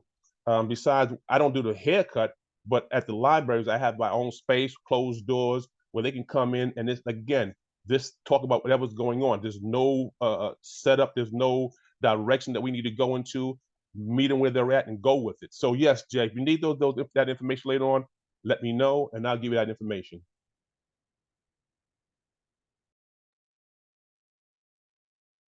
Go ahead, Brother Sinsear. And also, Brother Jay, I'm a part of an organization called Elevating Young Kings, and that organization it takes shape inside of a barbershop, right? So we're working with young boys. My youngest one is 5 years old, and we go to high school like 14 years old. So we just converted a young man from being a young king to being one who contributes to teaching the other younger kings as he's gotten older. So absolutely, I'm all about the barbershop, and I actually pop in to those places to talk about some of these resources. Yeah, and then I'll say lastly, and I can pass to whoever. There's a brother from Little Rock, Arkansas, where I'm from. The Confess Project, Lorenzo P. Lewis. So he has an organization called the Confess Project of America. I just put the website in the chat, and he trains, his organization trains barbers across the U.S. to be equipped to have conversations about mental wellness with clients. So they are now in Atlanta, Georgia as well. So they have a base in Atlanta, Georgia. They have a base in Little Rock, Arkansas, and they are doing work all around the country. They've been featured in the Men's Health magazine and Oprah's magazine. They've been on CNN. I mean, the owner of the Falcons or the Mercedes-Benz Stadium has funded their programming. So the Confess Project of America, again, I just put the link in the chat. They're doing work all around the U.S. In barbershops, equipping barbers to have conversations with clients about mental health. So yeah, so there are definitely some resources out here. Thank you for that, Chris. And I asked that question because barbershops is just one space. My initial question was, can we get behind, like, what can we do to continue to help the health professionals who are proficient and speak the language? What environmental settings can we popularize? I don't know if it's something around sneakers. I don't know if it's something around rap. I don't know. But what can we do to popularize environments or make it? I just gave the example of a barbershop because I know barbershops have been very instrumental, not just in my life, but I've seen them work in the lives of so many other people. But for those who are not in that space, what other spaces, like I think one of the brothers was just talking about taking the word, because it sounds dirty when you talk about therapy, taking that out of, I won't say necessarily say removing it completely from the vocabulary, but definitely making it more of a, man, I'm going to talk to the bros, like he said, or I'm going to pull up at the barbershop. I'm going to pull up somewhere where I know subliminally that environment is going to foster something that is going to move our young men further from a health space. And that's a question. What can we, that's what I really wanted to put on the table. What other spaces can we create, and how can we further help and support those of you who are health professionals? What environments can we help, if any at all? And I don't want to be presumptuous and say you need help, but what can we do to facilitate more support around what you're doing? There's a situation I did in New York City with MIB, Mosque of Islamic Brotherhood. And we had a thing called Syrian Brotherhood. Up there, we had a space, which was a building. It was almost like a PAL situation, but it was set up differently. And if down here in Atlanta or anywhere in Georgia that we can start off somewhere small by getting property, opening up the property and having it in the neighborhood where brothers the youngsters can come sit down, or anybody can come sit down and have a free space without being judged is one thing. It's going to take some money to do it. It's going to take some initiative to do it. But as Jay, as you say, starting off there, I believe it will work. And you put it into the neighborhood for me, because I'm a rough. I'll put it into the worst neighborhood of the worst neighborhood and have them brothers come and sit down in there. Because my thing is no use going to somewhere that's okay, because they're not really needing it. They need it in the hood where there's a lot of problems. And unfortunately, to get rid of one problem, you have to put another problem in there. And that means for them that they need to stop doing what they're doing in that neighborhood. We become the problem because we're doing the right thing. In New York City, there was no selling drugs in certain places because there was children there. And we stood steadfast, and it wasn't about, oh, they're going to come at me, they're going to do it. It didn't make a difference. Bring the noise. That's how we stood in New York City. War, come with me now, because we're going to show you how.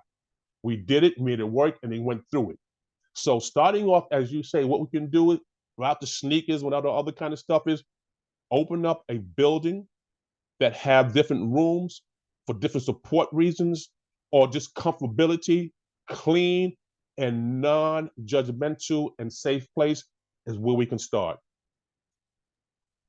Yes, sir. And I'll say, and I feel like I'm gonna pass it to the Dr. Kurt after this. And I feel like Sinsear was about to say something, then we're ready to bring the audience in. But I'll put this in the room. I think we got to create more spaces like this more consistently for Black men and Black boys to have these type of conversations, right? And I know for those who are in community with me, we talk about it all the time. You can get on Eventbrite and you can see 50 women empowerment events. Like, they are happening. Black girls rock. The list goes on. There are so many women empowerment events going on, but I think, again, we popularize it by consistently doing things like this, rather it's virtual, going to spaces where Black boys and Black men are. Again, like the Black Boys Better program. Again, we're going to the school, right?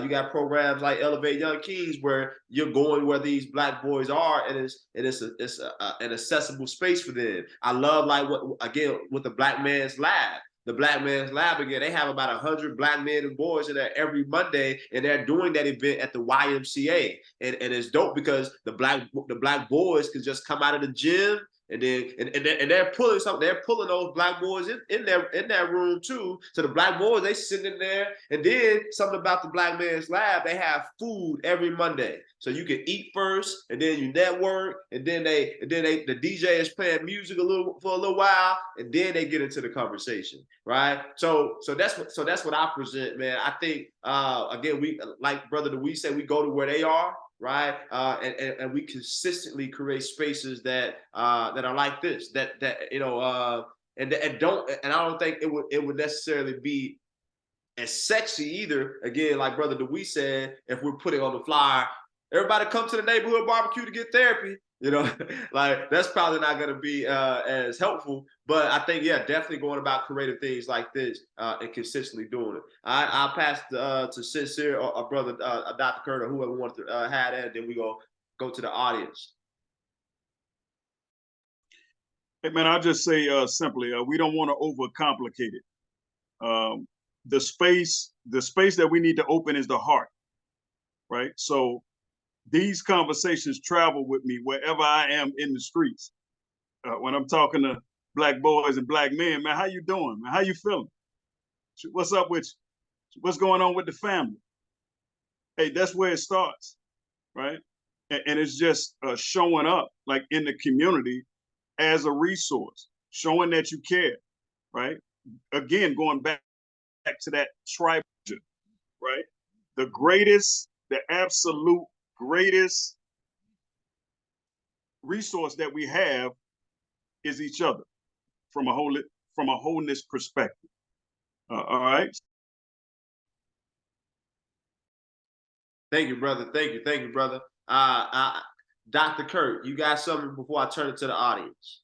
Yeah, I think just having representation of Black men in any space that we're hosting young Black boys is a great start, right? And making sure that the representation are staying within their lane so that the Black boys can see down the pathway, right? So if you're a barber, you're talking barber. I mean, you can include your story, but they get to see the pathway from things that really spark their interest. The second thing we need to do as professionals, I mean, we mean well, but part of them keeping their hearts open, as Brother Sinsear says, we got to do more listening. We have 1 million Black organizations, Black boys, and the Black men doing most of the talking. Right? Most of the talking. We have to do mostly listening. We have to allow young Black boys to hear themselves speak out loud. 2 things that I advocate for Black men who are serving Black boys: listen more than you're talking and get better at asking questions. Listening more than you talking. This ain't your show. It's their show. They don't care about your credentials and all, where you're from. They don't want to hear none of that. Listen to them and meet them where they are and get better at asking questions. For example, you allow a Black boy to share. He goes on. Here's a question when he starts telling his narrative that has caused him so much anguish. When and where did you last see it? Happiness, security, patience, calmness. Those are the level of questions. If we're going to serve young Black boys, we need to get better at listening and asking better questions, right? If you could take away the actions and behavior you normally do to numb yourself with an attempt to feel better, what would you be forced to confront? They don't care. They could read where each of us from. Any Black boy from anywhere could look at each one of us from head to toe and be close to perfect on where we from. They could hear us talk and be like, you from so-and-so, right? We don't have to do the majority of the talking. And part of service providers as Black men doing majority of the talking because we don't have space for us to be heard. So if we start getting into nuances about therapy, right? We don't send them to coaches and take coaching away. They know what a coach is. They're going to get coached, right? There's a difference between going to therapy and being therapeutic. Now, the challenge ain't whether they struggle with the term therapy. The challenge is 80% of them have been misdiagnosed starting in 3rd grade from the public school system. Ask me how I know that.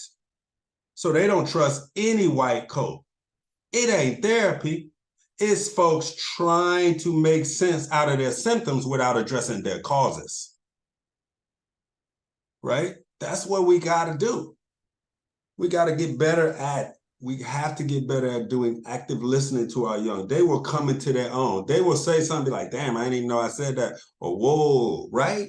We got to get better. I have listened to 98% of Black men in the whole session. 60 minutes, I listened for 58. I asked them one question. When was the last time somebody listened to you for 58 minutes straight, then trying to change, fix, add their story, tell you about where they from, their credentials, just let you rock out? They say never, even from other Black men. They don't care what you say. They watch how you move. They don't care about what you say, right? They don't care. And in closing, one of the biggest challenges with young Black males is 2 things. Hear me clearly on this one. Embarrassment and humiliation, right? It ain't peer pressure. They can handle pressure. They resilient by nature. It's embarrassment. Embarrassment is something that they may have some control over. Humiliation is something that somebody intently did to embarrass them. They'll kill to alleviate embarrassment and humiliation. They will kill for that. And the final point about mental health and domestic violence, very little research to say that people who commit challenges in domestic violence have mental health challenges. They're not out of control. They're using it to seek control. Mental health, right? Domestic violence is a whole range of things. I've taken a 35-week class on what domestic violence is. It ain't punching a woman in the face. It's cutting her off before she finished. It's keeping her from leaving. It's hanging up on her. It's name calling. It gets to the point where all your attempts to control her have failed. Then you put your hands on her as a last result. And that's perpetuated by a number of things. So if we're going to talk about domestic violence, we cannot just say punching in the face, right? That's one over a list of 100. When you take her keys, you have domestically violated her. And a number of other things. We're going to have a conversation. Let's throw it all in the gumbo pot. I'll pause for that. Oh man, hey, everybody, cash out me $100, and I'm sending it all, well, some of it to Dr. Kirk. But hey, man, and that's why that's one of my big brothers, y'all. Man, that was amazing. Thank you always. Thank you always. I'm gonna let I'm passing it to Camilla, and then I'm gonna open it up to the audience, to the black men first before I take it anywhere else. All right. So, Camilla Harris, please, bless us. Yeah, so Dr. Curtis, he really just hit it all in one shot. Hit it heavily. But I want to say, Martin Luther King said it best. He said, riots are the voice of the unheard. And so the climate of our mental health is a riot, right? And it goes exactly back to what Dr. Curtis said. We are not communicating. We are not communicating, and our children and our youth, our young men that become grown men, have not been heard. They just have not been heard. They have not been given a voice. And that is one of the reasons why I created the Black Men's Mental Health Conferences. I can tell you that on this day, no matter how many women are in the room, only the men are speaking. And that's what I love. They get an opportunity to speak. They get an opportunity to be heard. They get an opportunity to be celebrated. We have missed celebrating our young men that become our kings. These are our fathers. They are not baby daddies. They are fathers. They are men. They are the head of our households, despite how society tries to make men and women equal. There's a reason why God created woman, but there is a significant reason why God created man. That's it. Amen, Camilla. Hey, we need to put you on the billboard as a video to say all that good stuff right there you're saying, sister. All right, so check it out. I'm opening it up right now. Again, we got now 15 minutes before we gotta close this room, because I don't want to, I don't want to be a Baptist church and keep you here till 9 p.m. when I said 8:30. All right, amen, hallelujah. All right, so check this out. Now, I want to open this floor up to the men in the space. Because I have a question for you, the men in the space, as we can continue to teach each other, right? And to teach those who are in here listening to learn. But I want to ask the men in the space if I can get maybe, let's say, 5 men too quickly. All right. So I want you to be concise and to the point. I want you to be concise and to the point, and clear, concise and to the point when you get on here and answer this question, if you will. Then I'll create some opportunity for you to ask any questions to the panelists, and we're going to close out with allowing the panelists to tell their social medias, their websites, their phone numbers. Brother DeWese has been dropping his information in the chat the entire time. I hope you all are capturing that, because the resources he's dropping are valuable. So I want to ask the Black men in the space, as it relates to your healing journey, and I know some of the Black men on this call may have not began your healing journey, and some of us are on our healing journey, right? But I want to ask the men who are on their journey or desire to go on that healing journey, what is it that you need? Like, what is something that you've been as you're in this space, what's something you've been wanting somebody to ask you, or what's a way that you've been wanting someone to show up for you? What is it that you need or have needed in this journey? All right. What is it that you've needed? So I would love to hear from some of the brothers in this space. And if you don't know, I want you to get on here and tell us you don't know. If that's your answer. All right. But I want to hear from the men in the space. If you will, you can raise your hand virtually. If you don't know how to raise your hand, just unmute yourself and we'll figure it out from there. All right. Any brothers in the space who would like to share with us? Take your time, but don't take too much time, because we ain't got a lot of it.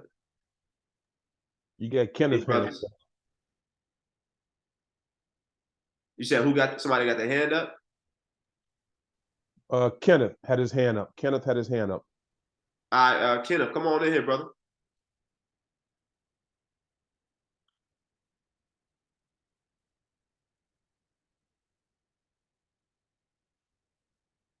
All right, Kenneth, when you ready, just come on in. We'll be ready for you.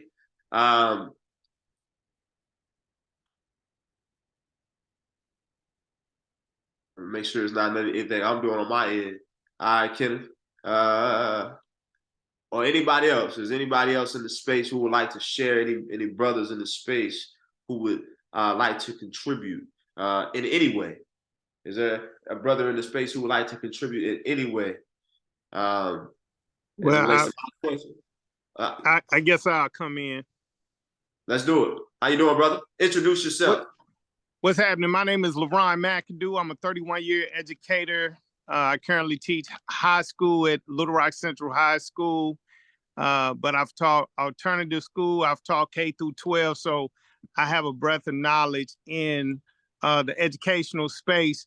And so one thing I think is a constant need, we're very aware of sports here in America and how people, or teams rather, always are recruiting for their team.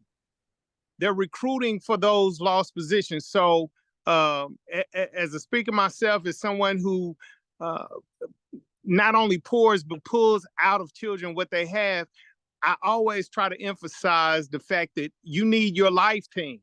And so a constant for me is recruiting people for my life team. Chris James is a part of my life team. I'm recruiting people that are assets to me. I want a champion, somebody who knows how to win. I want an apprentice, somebody that I can teach. Because if you want to learn something, teach it to somebody else. A master, someone who does what I do, but does it better than I do. And then a peer. So that spells out camp. So I think that's a constant of mine. I'm always recruiting because sports in America recruits every year. Every year, even in off season and on season, they're recruiting and changing and switching players. They're trying to find the best people for their team. So for me, a constant, what I need is to always get my team better. You muted. Can you drop that acronym in the chat? Are you able to do that for us? Yeah.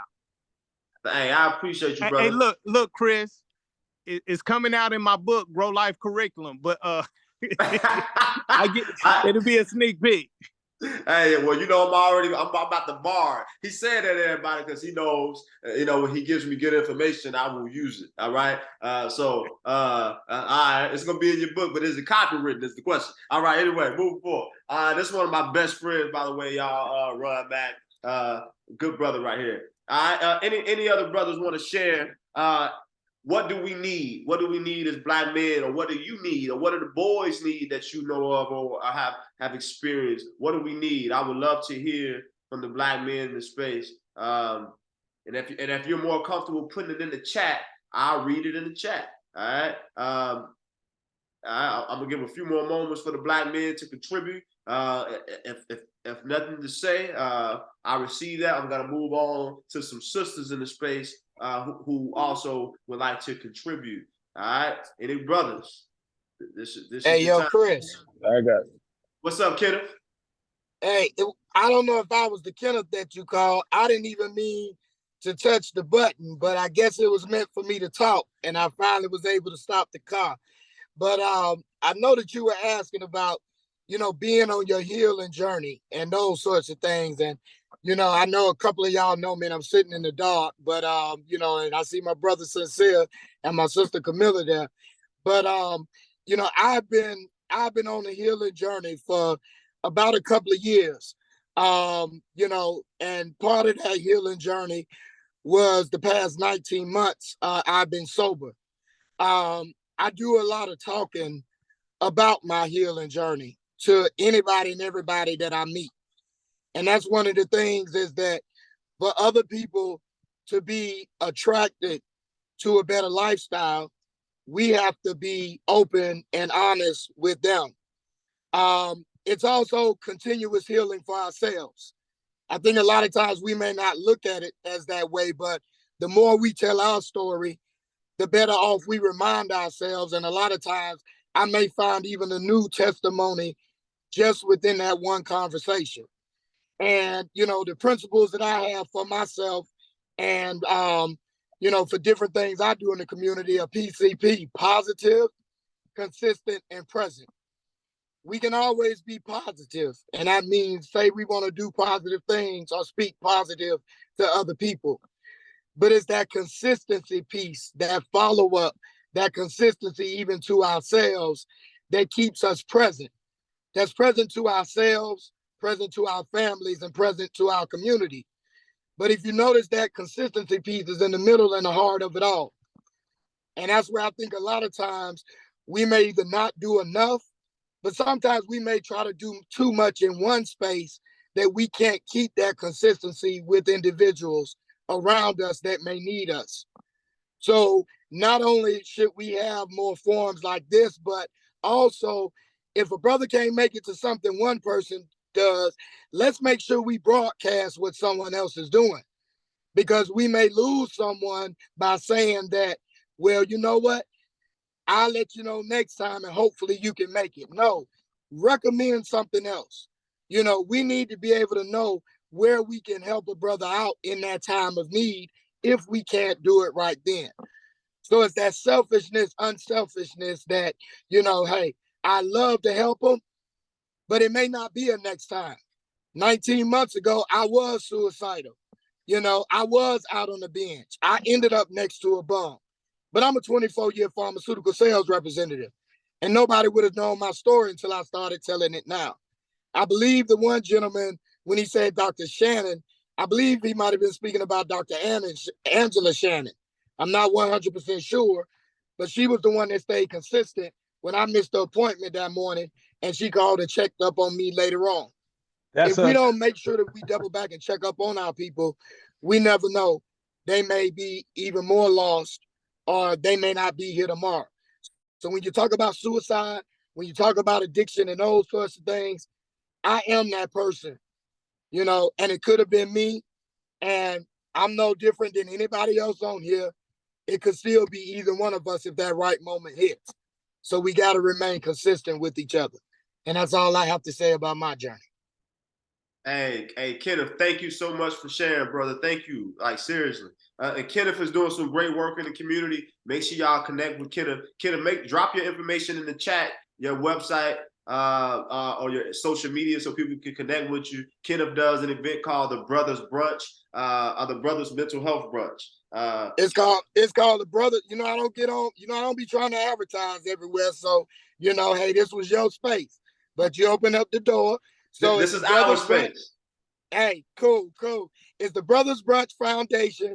It's not a time to eat, but be fed mental health and self-care awareness. We do have events where we eat, but then we had like a fishing fellowship. I do a men's holiday relaxation. This year it's on 12/2. It's no cost to you. I'm a nonprofit, and whenever I do an event, I'm not going to charge you. That's what my mission and purpose is. So make sure you check out my website. I'll drop it in there. Everything is on the Eventbrite. Right now, somebody say what state? I'm here in Georgia. I also do Jackson. All right. I think we lost. Did we lose Brother Kenneth? I think we lost Brother Kenneth.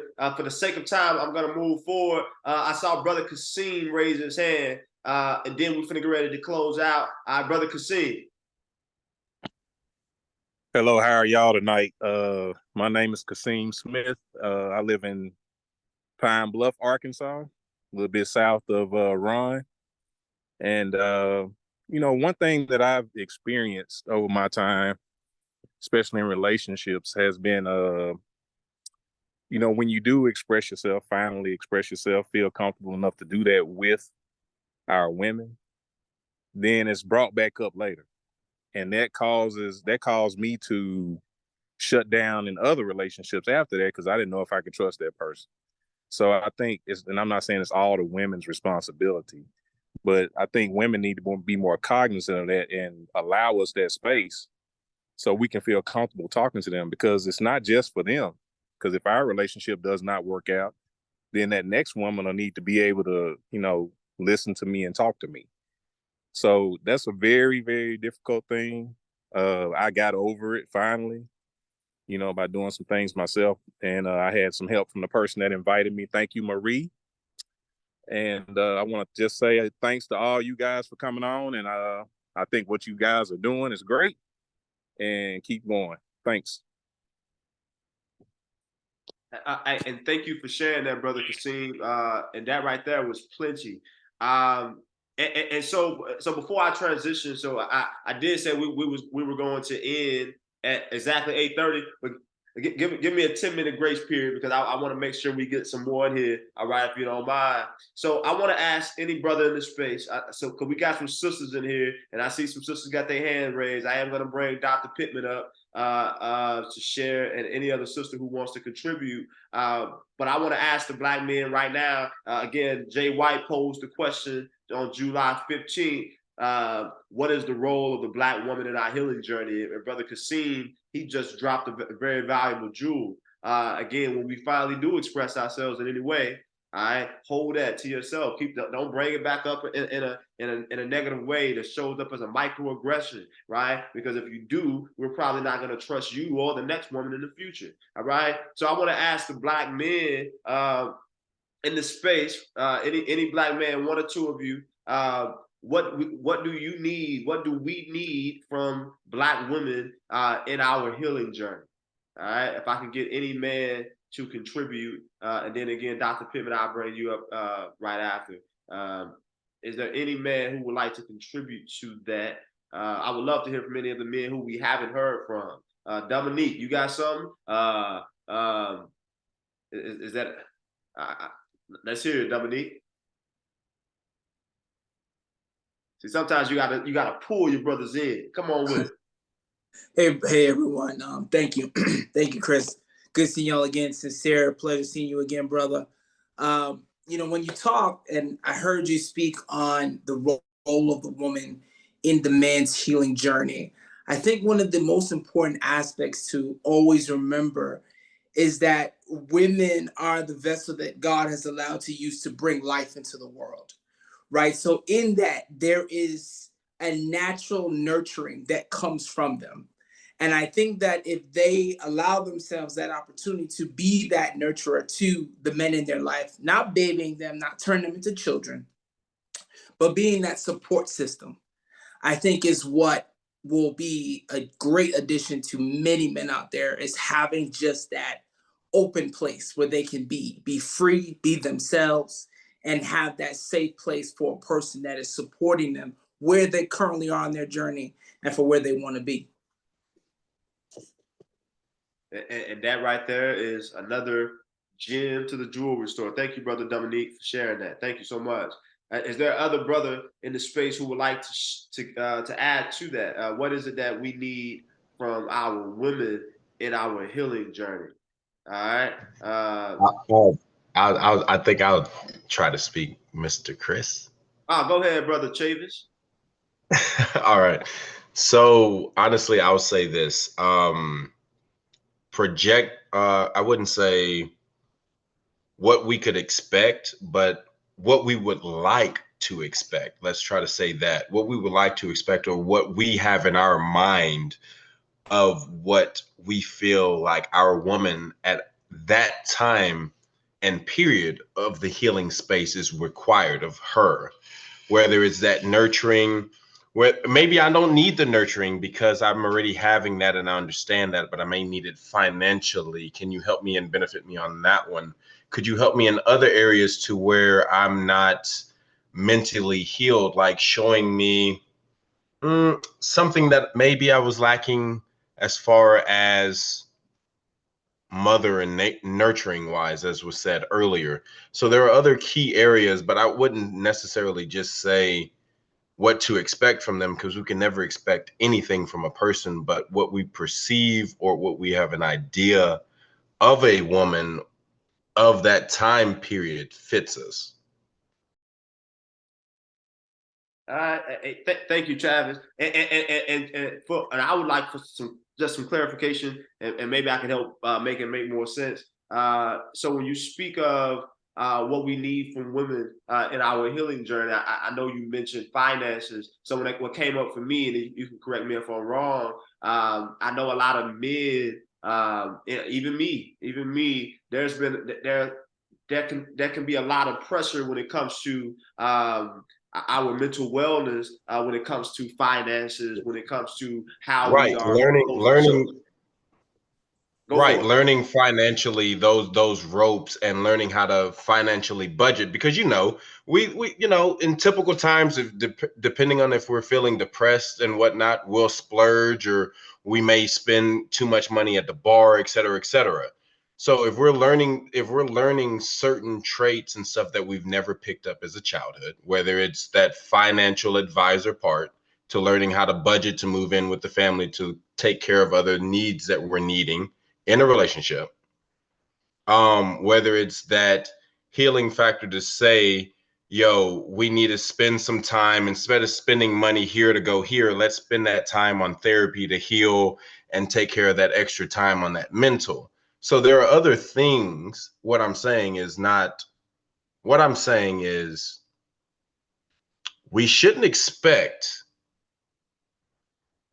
really anything from the female. We can't speak on their behalf. We can have an idea and a way that we can assume that our woman can be, but on certain areas that we're lacking as far as men, yes, the mental health, the financial budgets, everything else that they're great at that we're not great at, we need them for that. That's our filler. That's our other half.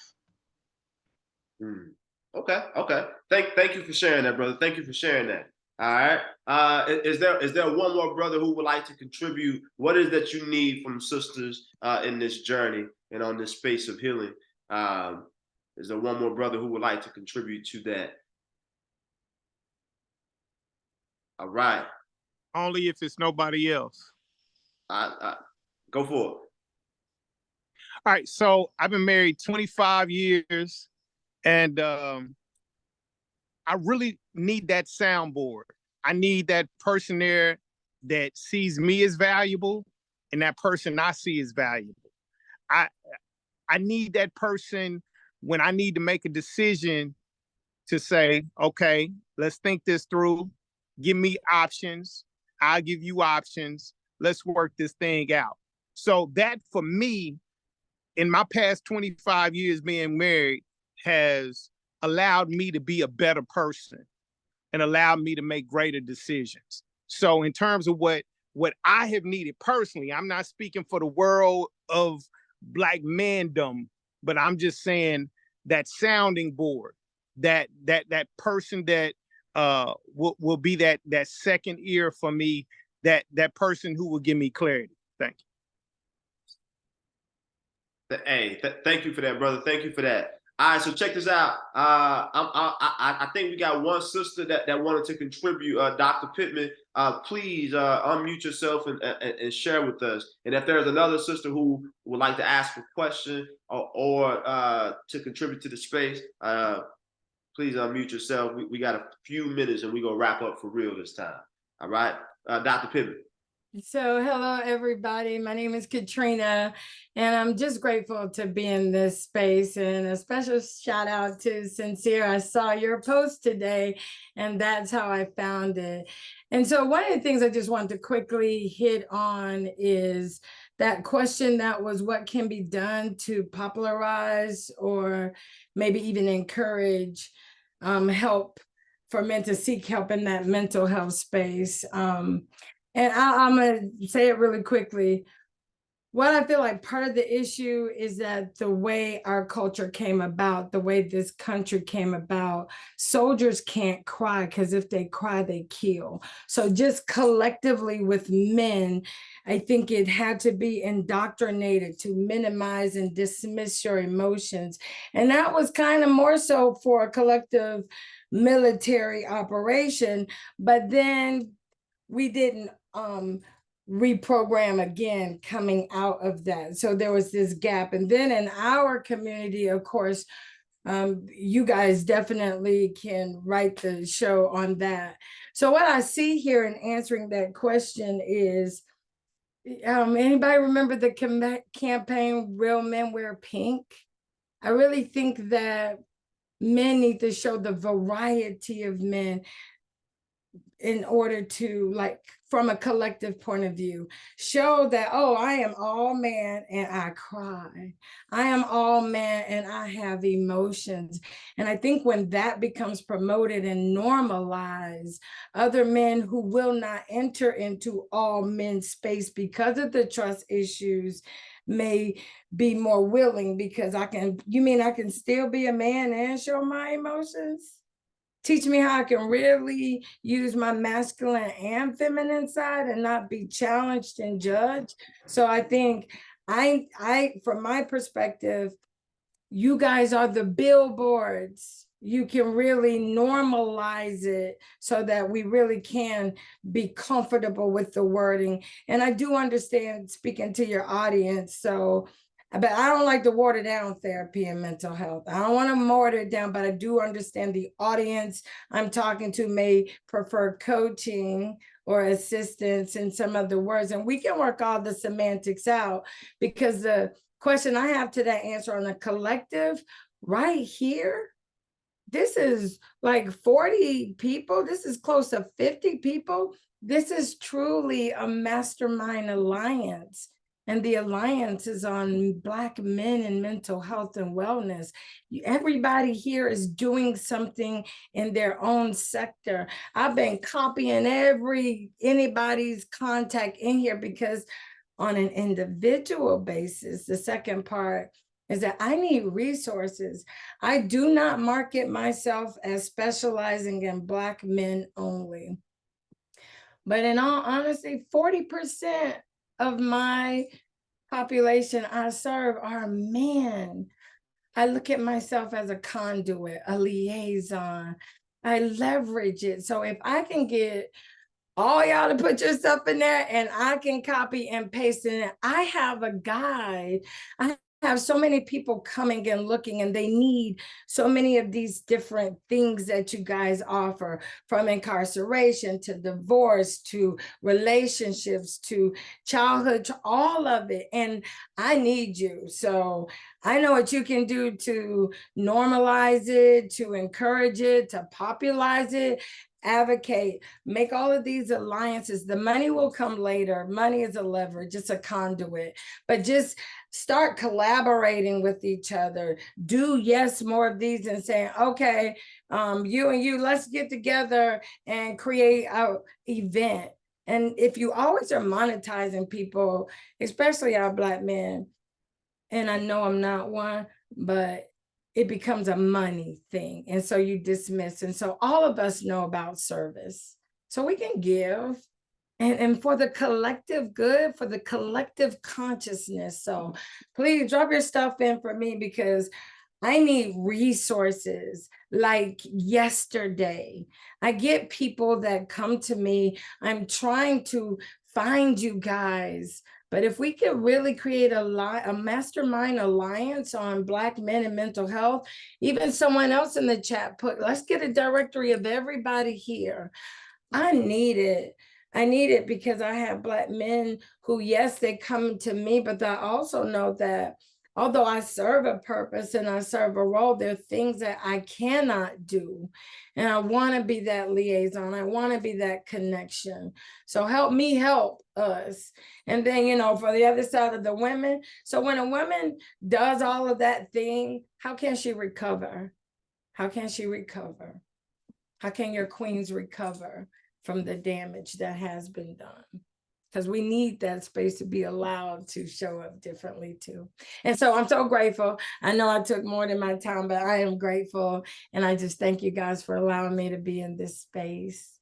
Thank you so much, sis, for sharing. Thank you so much. And please drop your information in the chat. And I know we had a brother to Corey. He asked if there was a mental health professional in the Atlanta area who could help him. So he did put that in the chat. So anyone who is a mental health professional in the space, please reach out to Brother Corey in the chat. I know Dr. Kurt just put his information to Corey. He is a Black man, as you can see, who works for 90% Black men in the mental wellness space. So definitely reach out to him. And if there's anybody else in this space who would like to reach out to Brother Corey, please do. Again, he just made it clear that he needs help and would desire it. So let's make sure we do our work and do the part. All right, is there another sister before we close out with our panelists who would like to bring anything to the space? We got Sister Denisha, and then we're going to close out with our panelists. All right, Sister Denisha, go for it.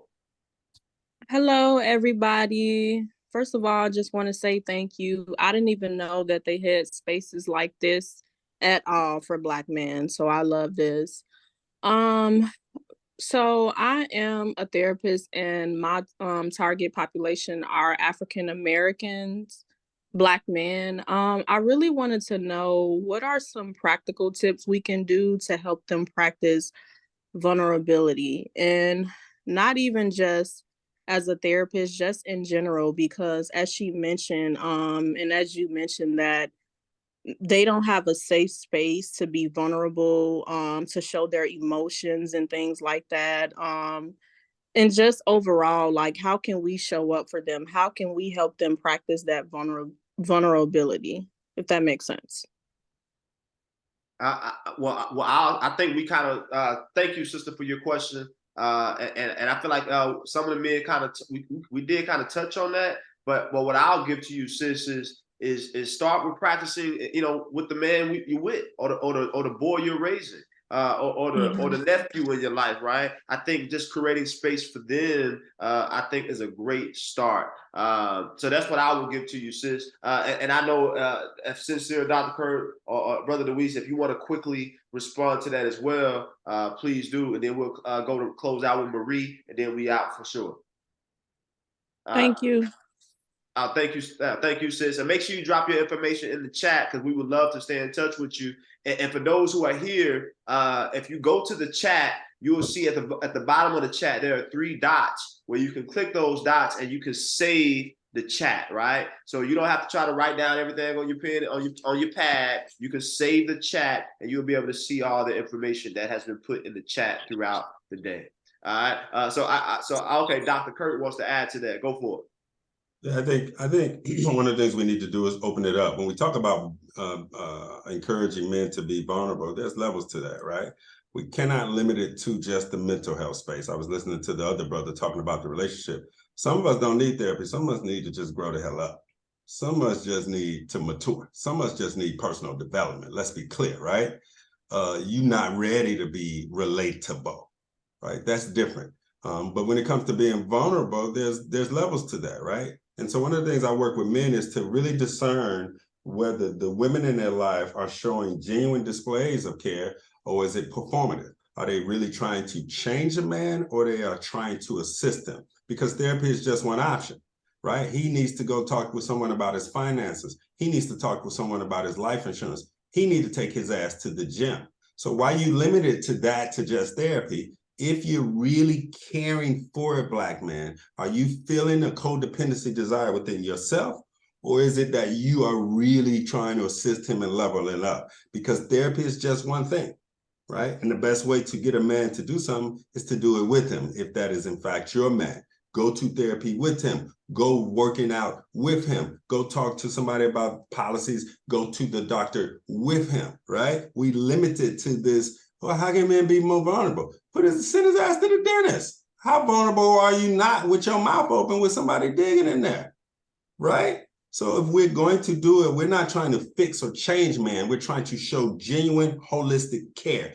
That's bigger than putting them into somebody's face or on the Zoom talking about, tell me how you feel. No, his ass need to go work out. He need to go to the gym, right? He need to turn off the game and go work out. I'll pause there. Hey, y'all, we gonna do an event real soon, and just we're gonna let everybody just fire questions at Dr. Kurt so he can continue growing us in this space. So thank you, Dr. Kurt, for always, man. I feel like Sinsear, were you trying to offer something? Is that okay? I thought you were. Okay, good. So, all right, Sister Marie, you wanted to add something to the space quickly, if you will. Please Yes. come on in. Yes, I'll make it very quick because I know a lot of us are sleepy. I will No, be. we not sleeping, but go for it. Well, my bedtime is 9 o'clock tonight, so. All right. No, I just wanted to say this was really quick. This was so refreshing. This is needed. A lot of times as Black women, we are so used to being listened to. We're not used to listening to a Black man unless that's our man. So to come in this space and listen to men that I have no type of attachment to, and to hear you guys and to just see how vulnerable you can be with no strings attached, with no ulterior motives, with nothing to gain. I just want to say thank you so much.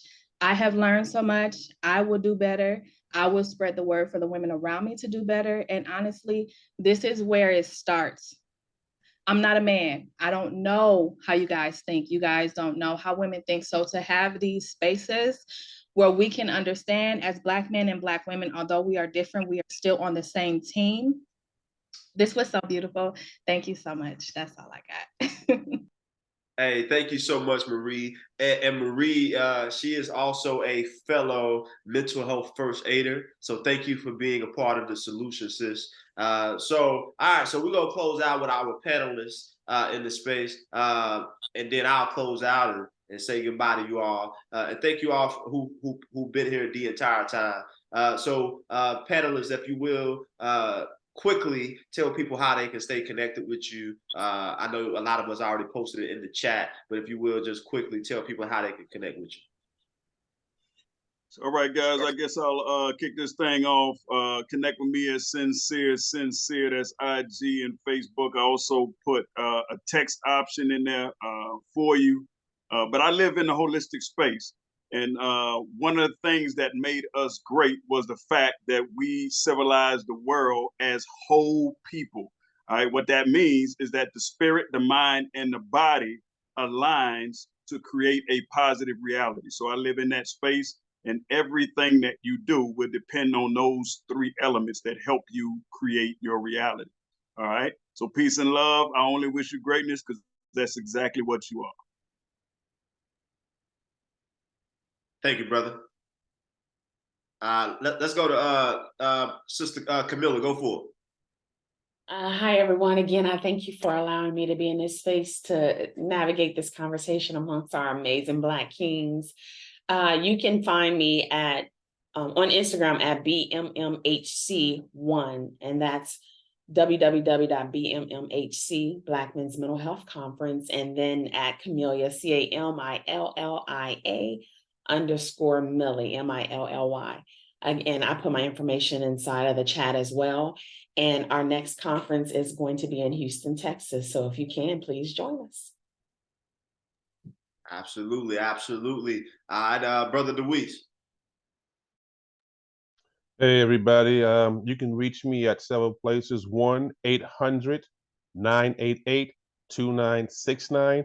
That's the office number. I'm on Facebook at The Helping Hand Travels. Also, Anger Management on Facebook. On Twitter, The Hand Travels. Alignable, same thing, The Hand Travels. On Instagram, the Helping Hand Travels. Now, on Instagram is the helping hand/travels on Instagram. You can also go to my website. It's thehelpinghandtravels.com. My personal cell phone business number is 770-810-5548. I have a couple of resources. If you need them, give me a holler and I give them to you. Absolutely. And thank you, Brother DeWese, for being here. He's somebody to definitely connect with. Since I've been in this space, I've done a lot of work, and this brother has helped me to get certified in anger management. So if you desire to do some more work and get certified as an anger management specialist, he can help you in that world, just so you can be a little bit more knowledgeable about some things. But also you can holler at me if you want to get certified in mental health first aid, being that I am an instructor. All right, I'm gonna pass to Dr. Kurt, and then we'll close out with you, Jay. All right, Dr. Kurt. Really quickly, I appreciate y'all, brothers. Appreciate you, Chris James, for spearheading another amazing event. I can be found at I am Dr. Kurt on Instagram and Dr. Curtis D. Jasper on Facebook. Website is the namesake www.drcurtisdjasper.com. But any event that you forget all that, just do a basic Google search. That number out there, it comes directly to me. I am here to serve and to live out loud, and I don't take these gatherings lightly. Salute. Dr. Kurt, the real one. All right, Brother Jay White, we just, again, tell them how they can connect with you. Go for it. Jay the Dreamer, J-A-Y the Dreamer. Instagram, J-A-Y the Dreamer 73, or website, jthedreamer.com, or themilliondollarexperience.com. Either one. Hit me up. Thank you for the opportunity. I appreciate your leadership again. Thank y'all for allowing me to sit at y'all feet and learn so much. I learned a whole lot today, and I'm grateful. Looking forward to the next one. Absolutely, brother. That was powerful, allowing me to sit at y'all's feet and learn something. We're about to make an event called that, a seat at the feet. I don't know. I like it. It's cool. All right. So in closing, somebody asked me how to save the chat again. Again, if you want to save all the information that was in the chat, all you got to do is go to the bottom of the chat, click those 3 dots, and then select Save Chat, and you can save the chat. I'm doing it right now. All right. And the chat is saved. Brother Jay, I'm sorry. Can I just give the last one before we leave out here? I just want to give again the people that I have that came on here just a real quick information so they can reach out to them. The first one, my sister Tippy. She has a place called King's Palace. It's a place where the gentlemen are catered to. It's like females going to get their nails and their hair done. Same thing for men. My brother Tony Reynolds, the one that certified us as becoming anger management specialist, addiction counselor USA. He does a lot of training in different fields. He's a good person to get in contact with. Scissors and Scotch. Brother Chris Eccles, again, same thing down there. You can release, let go, get a drink, and a haircut. Dr. I think she's on here right now with us. Dr. Ty Demby, Mobile Clinic. She caters to men, Black men, and she's really passionate about helping Black men. Dr. Talisa Jackson, 100% chiropractic. What they do over there, I'm going through it now. You would not want to leave. Get in contact with these people for mental and body ailment. Thank you so much, brother. And if you will, put some of that information in the chat. I'm going to leave this room open for a few minutes. I'm going to play some music, and everybody can start dropping your information in the chat, and I will leave the room open. Again, my name is Chris James. I am the director for Creative Connections. This event, this conversation was presented by Creative Connections. And again, as I promoted earlier, we have officially launched our program, Black Boys Better. So if you are working with a school anywhere in the state of Georgia, if they have they have Black boys at that school and they're interested in having a program where we come in and have a conversation about mental wellness, again, they can contact me. Go to our website, ourcreativeconnections.com. If you register for this event, I will be emailing you more information about it. Again, that program is free to that school. All right. If they desire to have this program, Black Boys Better, in their program, in their school, where we'll be doing a conversation just like this, but with Black boys, facilitated by Black men. Also, if you desire to be certified in mental health first aid, all right, anybody who is 18 or older can be certified in mental health first aid by the National Council of Mental Well-Being. Again, I am your local instructor. I can instruct you from anywhere in the world. I can do it virtually, online, or in person. So make sure you, again, you can learn more about that at our website, ourcreativeconnections.com.